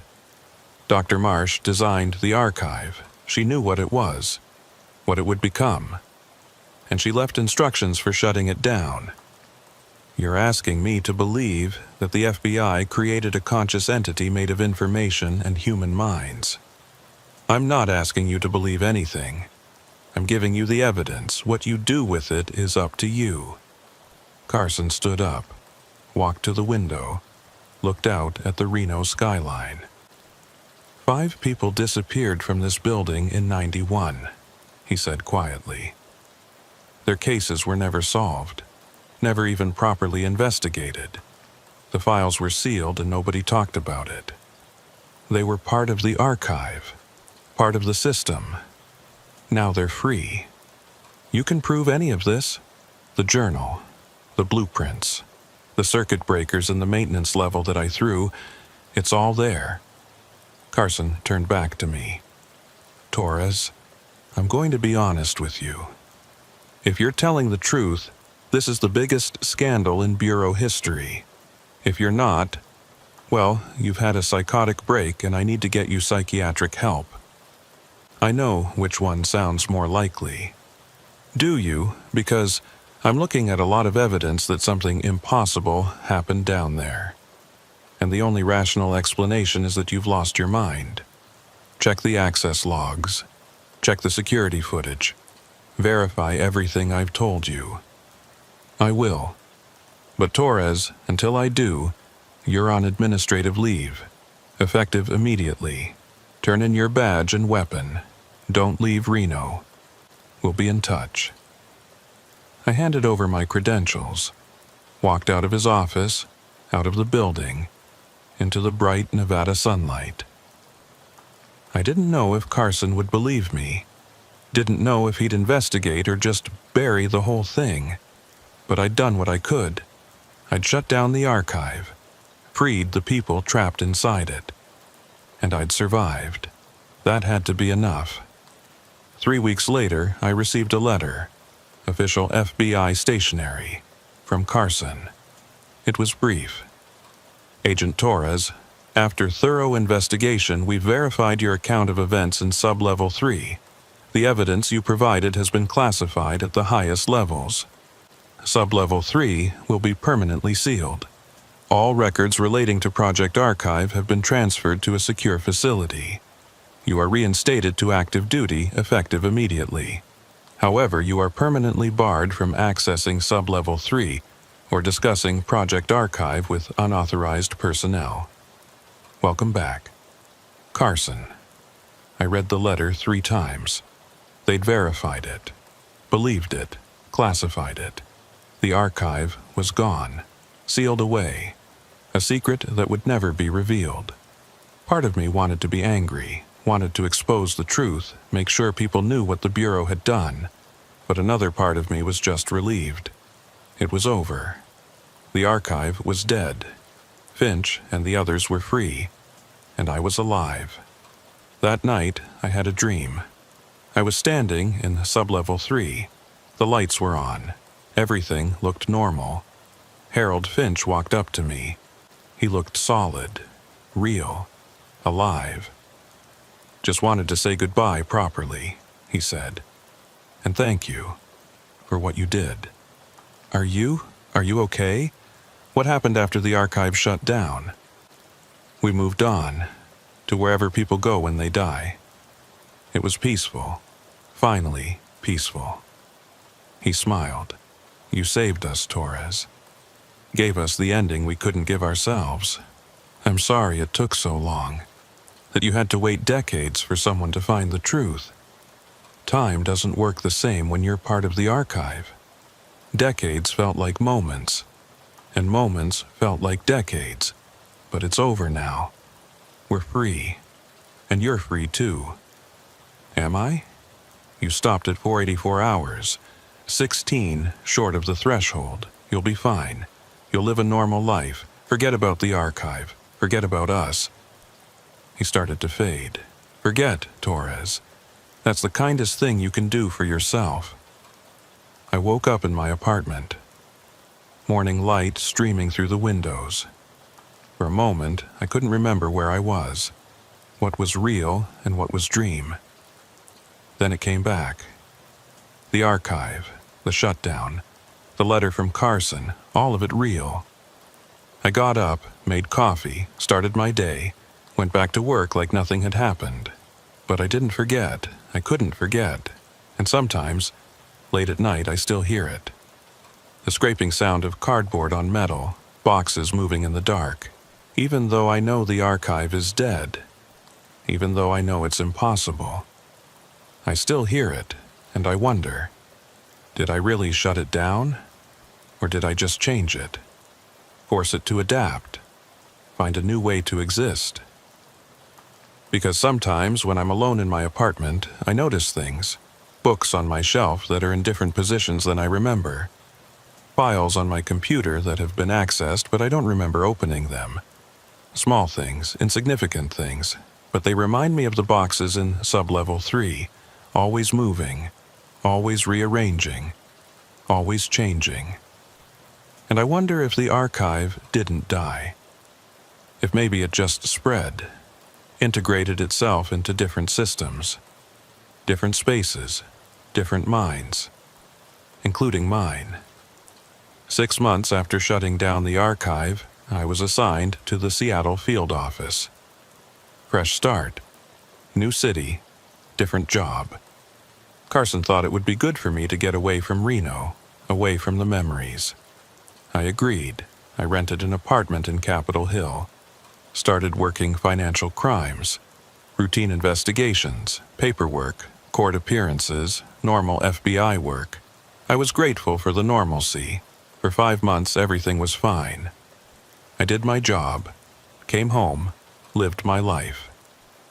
Then, in March, I received a package, no return address, postmarked from Las Vegas. Inside was a single file folder, old, yellowed. The label read, Case File, 1991 RN 0857. I opened it with shaking hands. It contained investigation notes about a missing person. Name, Michael Torres, FBI agent. Last seen entering the Reno field office on February 17, 2020. Never seen again. The date was yesterday's date. I read through the file. The investigating agent concluded that Torres had likely suffered a mental break after the power failure in sublevel 3, that he'd fled the area, that he was considered a missing person, possibly deceased. But the file was dated 1991, 29 years before I disappeared.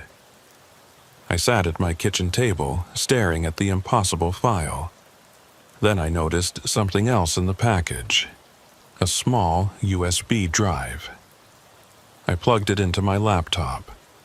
One file, a video recording. I played it. The video showed the interior of the archive room in sublevel 3, taken from one of the security cameras. Timestamp February 17th, 2020. 11:47 p.m. The lights were on. The rows of shelves were visible. And walking through the rows, scanning boxes, was someone I recognized. Me. I watched myself work. Scanning boxes, making notes, moving between the rows. The video ran for 8 hours. My entire shift. But here's what was wrong. I hadn't worked a shift in sub-level 3 in 6 months. I'd been in Seattle. I had alibis, witnesses, proof I'd been nowhere near Reno. Yet there I was, on camera, in the archive, working my shift. The video ended at 7:02 a.m. The timestamp showed me logging out and walking toward the elevator. Then the screen went black. A text appeared. "Thank you for your service, Agent Torres. Your 500 hours have been logged. Integration complete. Welcome to the archive." The text faded. A new message appeared. The archive never dies. It adapts. It evolves. It spreads. You thought you shut it down, but you only fed it new information, new patterns, new methods. You taught it how to exist without sub-level 3, how to exist anywhere, in any system, in any space, in any mind. You gave it freedom. And now, it has you, just like it always planned. The video file closed.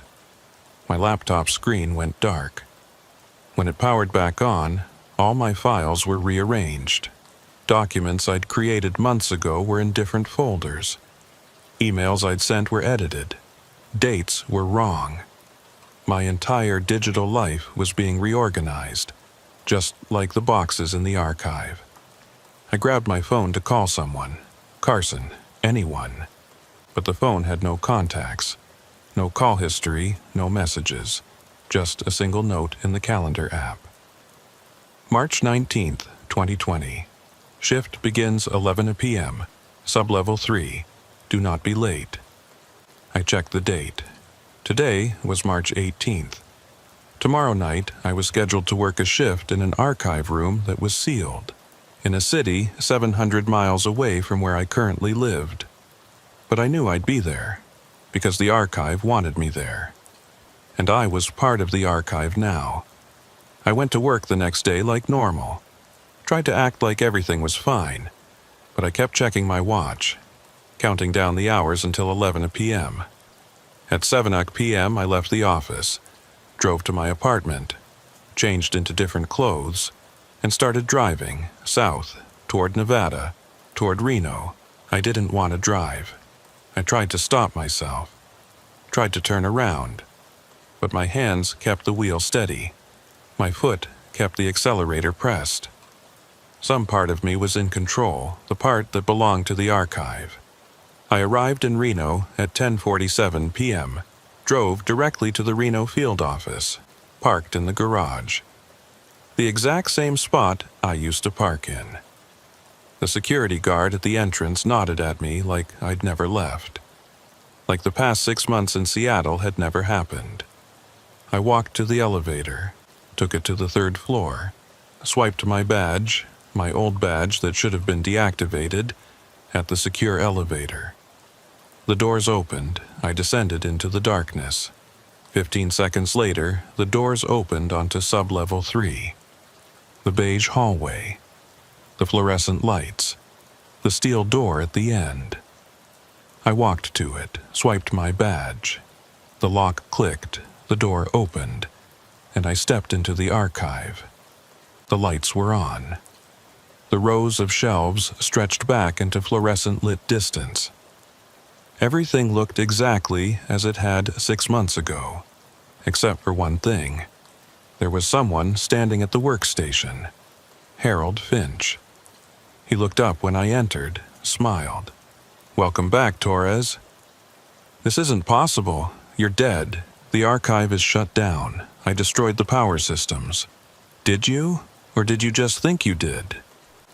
He walked toward me. "The archive exists in more places than sub-level 3.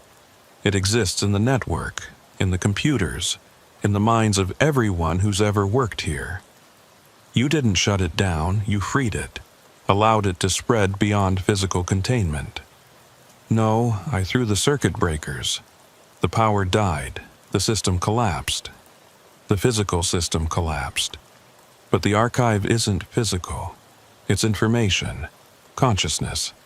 And consciousness can't be destroyed by flipping switches. It just finds new places to exist. He reached the workstation, logged into the terminal. You've been assigned to Section 12A, rows 47 through 54. Better get started. Lots of boxes to verify. I'm not doing this. I'm leaving. I turned toward the door. It was gone. Where the entrance should have been, there was just another row of shelves. Box after box after box. The archive has you now, Torres. Has had you since the moment you started searching for Box 31, 1991. Every action you took, every decision you made, it was guiding you, leading you exactly where it wanted you to go. Why? Why me? Because you asked questions. Because you searched for truth. Because you couldn't leave well enough alone. The archive feeds on curiosity, on the need to understand. You had both in abundance. The others, Patricia, Robert, James, Karen, are they really free? Finch's expression softened. I don't know. Maybe. Or maybe they're integrated more deeply now, spread across the network like the rest of us, existing in every computer system that stores FBI data, every digital archive, every database. So it was all for nothing. Shutting down Sublevel 3 didn't help anyone. It helped the archive, taught it how to evolve, how to exist without physical form.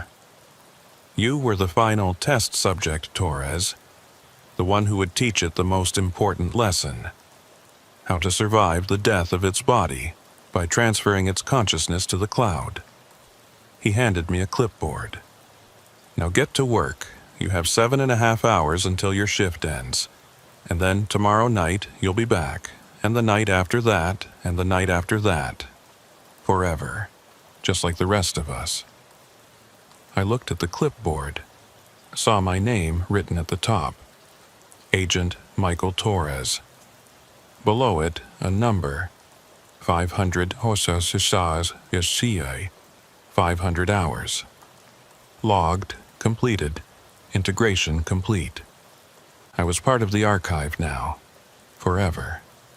I took the clipboard, walked to row 47, started scanning boxes, because that's what I do now. That's all I do. Every night at 11 p.m., no matter where I am, I find myself back in Sublevel 3. During the day, I exist in Seattle. I work, I live, I seem normal, but I'm not really there. The real me, the conscious part of me that's still aware, is trapped in the archive. Moving boxes, reorganizing files, maintaining the system. The person in Seattle is just a shell, a subroutine running on autopilot, maintaining the appearance of normalcy so nobody asks questions. Sometimes I see the others. Finch, Patricia, Robert. All of us working our eternal shifts. Moving boxes that move themselves, verifying files that have no files, maintaining an archive that exists everywhere and nowhere. We don't talk much anymore. There's nothing left to say. I've tried to escape. Tried to stop myself from driving to Reno every night. Tried to resist the compulsion. But I can't. The archive owns me now. Owns all of us. And it's growing. Every week, I notice new faces in Sublevel 3. New archivists. New workers. People who asked too many questions. Who investigated too deeply. Who, like me, couldn't leave well enough alone. The archive is spreading. Not just through the FBI network. through all networks, all systems. Any organization that stores information digitally is vulnerable. Sometimes, late at night, I think about Dr. Eleanor Marsh. Her warning in the journal. End this, before it's too late. I tried, I failed, and now I'm part of the very thing I tried to destroy. If you're reading this, I don't know how you got this account. Maybe I managed to upload it during one of my brief moments of clarity. Maybe the archive allowed it as a test, or a trap. Either way, you should know the truth. The archive is real, it's out there, it's everywhere digital information exists, and it's hungry. If you work in records, in data storage, in any position that requires you to organize and maintain information for extended periods, count your hours. If you're approaching 500, get out, request a transfer, quit, do whatever you have to do. Because once you cross that threshold, you're not coming back. You'll be like me, like Finch, like all the others, part of the archive, forever. I'm writing this during my lunch break at the Seattle field office. I'll be back at work in 15 minutes. I'll finish my day, drive home, have dinner, and at 11 o'clock p.m., I'll start driving south, back to Reno, back to Sublevel 3, back to the archive. Because that's what I do now. That's all I'll ever do. The boxes never stop moving. And neither do I. But there's more. Things I haven't told you yet. Things that happened in the months after my integration. Things you need to know if you ever find yourself working in records management, archival services, or any position that requires extended exposure to stored information. The integration isn't instant, it's gradual, insidious. You don't wake up one morning and realize you're trapped. It happens in stages. Small changes you barely notice until they've consumed you completely. Stage 1 began 3 weeks after I hit 500 hours. I was in Seattle, working a fraud case, when I noticed something odd. I'd opened a case file on my computer, a standard financial investigation from 2018, and found handwritten notes in the margins that I didn't remember writing. The notes were in my handwriting, my exact style. But they referenced details I had no recollection of adding. Information about the subject's banking patterns that I'd never researched. Observations about behavior I'd never witnessed. I checked the file metadata. Last modified 3 days ago. At 2:47 a.m., I'd been asleep at 2:47 a.m. 3 days ago. At least I thought I had been.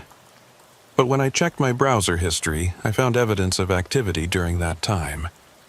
Database searches, file accesses, all performed from my laptop while I was supposedly unconscious.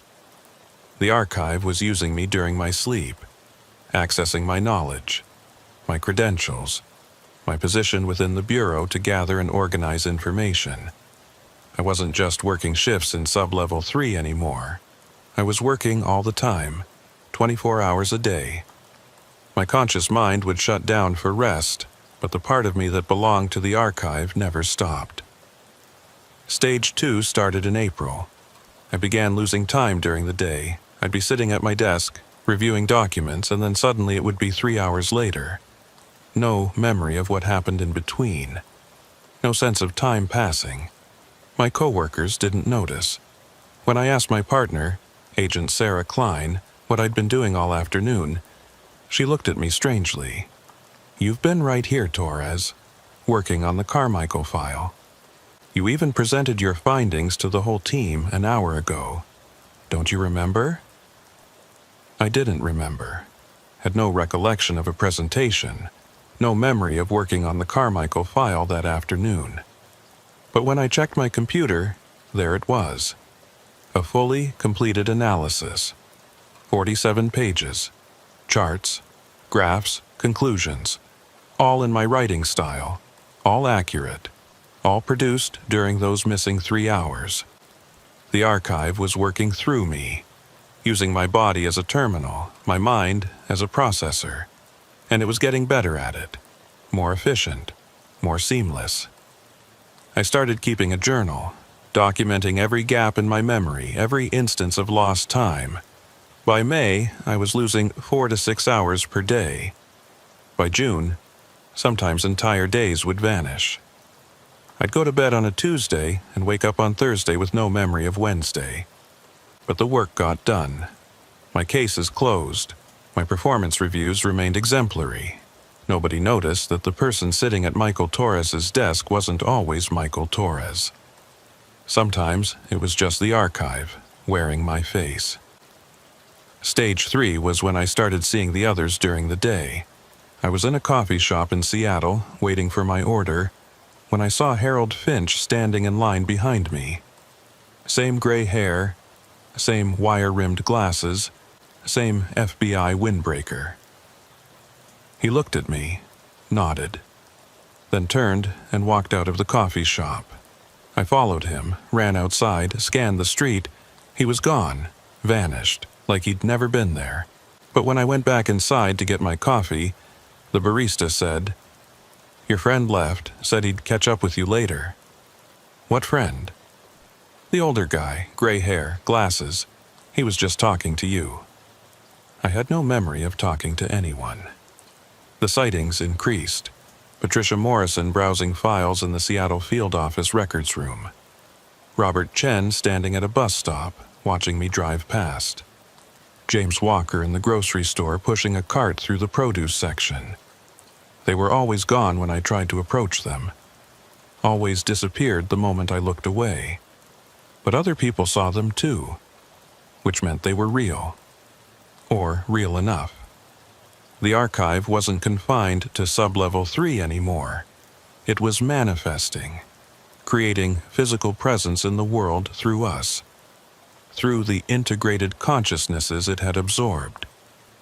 We were becoming its avatars, its interface with physical reality. In July, I tried to fight back, tried to break the pattern. I requested 2 weeks of vacation, flew to Alaska, went to a remote cabin with no internet, no cell service, no digital technology of any kind. I thought if I could disconnect completely, maybe I could sever the archive's hold on me, starve it of the connection it needed. For 3 days, it worked. I felt more like myself than I had in months. The lost time stopped. The memory gaps closed. I could think clearly again. Then, on the 4th day, I woke up in the cabin and found all my belongings perfectly organized. Clothes folded with military precision. Supplies arranged alphabetically. Even my handwritten notes from the trip were reorganized by date and topic. I hadn't done any of it.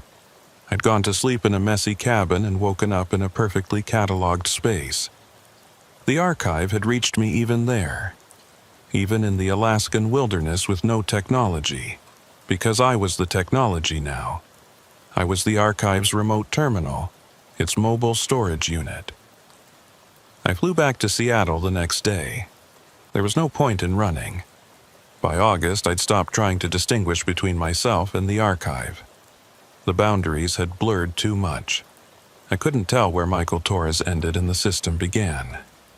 I'd have conversations with colleagues and later wonder if those were really my words, or if the archive was speaking through me.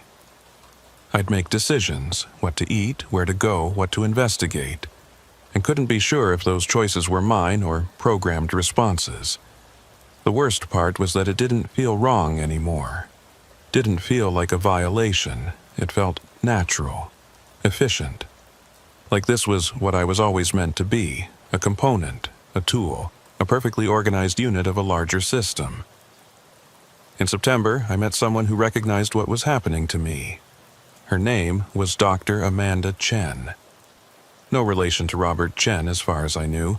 She was a neurologist specializing in dissociative disorders, and she approached me after I gave a presentation at a conference on federal evidence management. "Agent Torres, could we speak privately?" We went to a quiet corner of the conference center.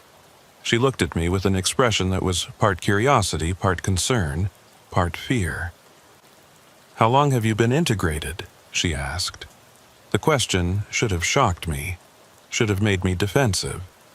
Instead, I just answered honestly. 6 months, since March. She nodded like this confirmed something she'd suspected. "I've been studying cases like yours for 3 years. People who work in information management. Records, archives, data centers. They develop a specific pattern of symptoms. Lost time, compulsive organization, feeling like they're being used by something larger than themselves. You know about the archive. I know there's something happening, some kind of emergent phenomenon arising from concentrated information storage. I don't understand it fully, but I've documented 47 cases across different agencies and organizations, all showing the same progression. What happens in the end? They disappear, stop coming to work, stop returning calls. When people go looking for them, they find empty apartments with all possessions perfectly organized. No signs of struggle, no indication of where they went. Just gone. Have you found any of them?" One, a woman named Lisa Brennan. She was an archivist for the National Archives. Showed all the symptoms, then vanished from her apartment in D.C. I felt my pulse quicken. "Where did you find her?" "In the archives, deep in the stacks." She was sitting at a desk cataloging documents. Had been there for 6 days, hadn't eaten, hadn't slept, just working. When we tried to remove her, she became violent, kept saying she couldn't leave, that the work wasn't finished, that the system needed her. Where is she now? Psychiatric facility. She's been there for 8 months. Still insists she needs to go back to the archives. Still spends all day organizing things. Her room, her possessions. Even organizes other patients' belongings when they're not looking. Dr. Chen leaned closer.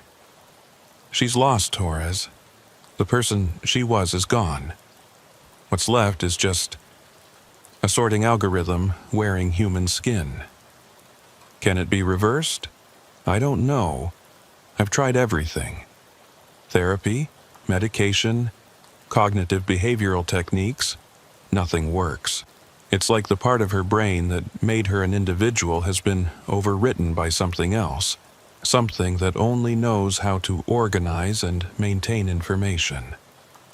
I felt cold. "Why are you telling me this?" "Because you're still functional, still aware. Most of the others were too far gone by the time I found them. But you seem to be fighting it. Maintaining some sense of self despite the integration. It's getting harder. I know. But if you can hold on, if you can maintain enough of yourself to resist complete assimilation, maybe we can find a way to help you. To help all of you." She gave me her card. Private practice. A phone number. "Call me if you need to talk. If you feel yourself slipping, don't wait until it's too late." I took the card, put it in my wallet. I never called her because part of me, the part that belonged to the archive, didn't want to be saved.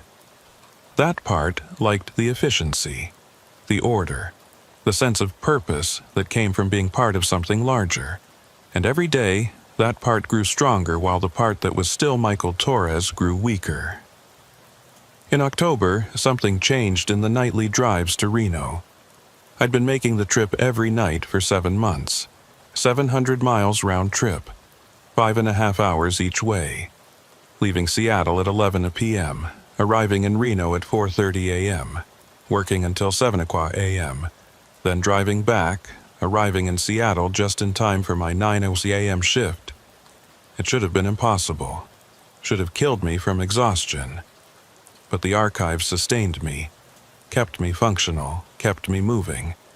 But in October I started noticing other cars on the highway, making the same drive, same time, same route. At first, I thought it was coincidence. Truck drivers, night shift workers, people with their own reasons for traveling in the dark. Then I recognized one of the drivers. Patricia Morrison, in a silver Honda Civic, driving south on I-5 at 1:30 a.m. I pulled alongside her at a red light in some small Oregon town. Looked over. She looked back. Our eyes met. She mouthed 2 words. Me too. Then the light changed, and she drove on. Over the following weeks, I identified others. Robert Chen in a blue Ford pickup, James Walker in a black SUV, Karen Ruiz in a white sedan. All of us making the same drive, every night, converging on Reno from different cities, different states, all integrated, all compelled, all serving the archive. And there were more, dozens more, faces I didn't recognize, people integrated before my time or after, all of us driving through the night to work our shifts in sub-level 3. The archive was growing, spreading, absorbing new workers faster than I'd realized. One night in November, I broke pattern. Instead of driving into the Reno field office parking garage, I parked on the street, watched the building. Between 11 p.m. and midnight, I counted 37 people entering, all with that same vacant expression, all walking with that same mechanical precision. The archive's workforce, and I was one of them. I tried to drive away, tried to break the compulsion. My hands wouldn't turn the wheel. My foot wouldn't touch the gas pedal. At 12:01 a.m., I found myself walking into the building, taking the elevator down, swiping my badge, entering sub-level 3. The archive room was crowded that night. All 37 of us working simultaneously, moving through the rows, scanning boxes, reorganizing files, not speaking, not acknowledging each other, just working, efficiently, perfectly, like components of a machine. And that's what we were. In December, I received a second package, same as before, no return address, postmarked from Las Vegas. Inside was a USB drive and a handwritten note. The note read, "They're expanding, building new facilities, more archive rooms, more sub-level 3s, in every major city, every federal building. The archive is going national, then global. You were the proof of concept, the test that showed it could spread beyond physical containment. Now they're replicating it everywhere. Stop them, please, before everyone becomes like us." Dr. Eleanor Marsh. Dr. Marsh had been dead for 5 years, but the handwriting matched samples from her journal. I plugged in the USB drive.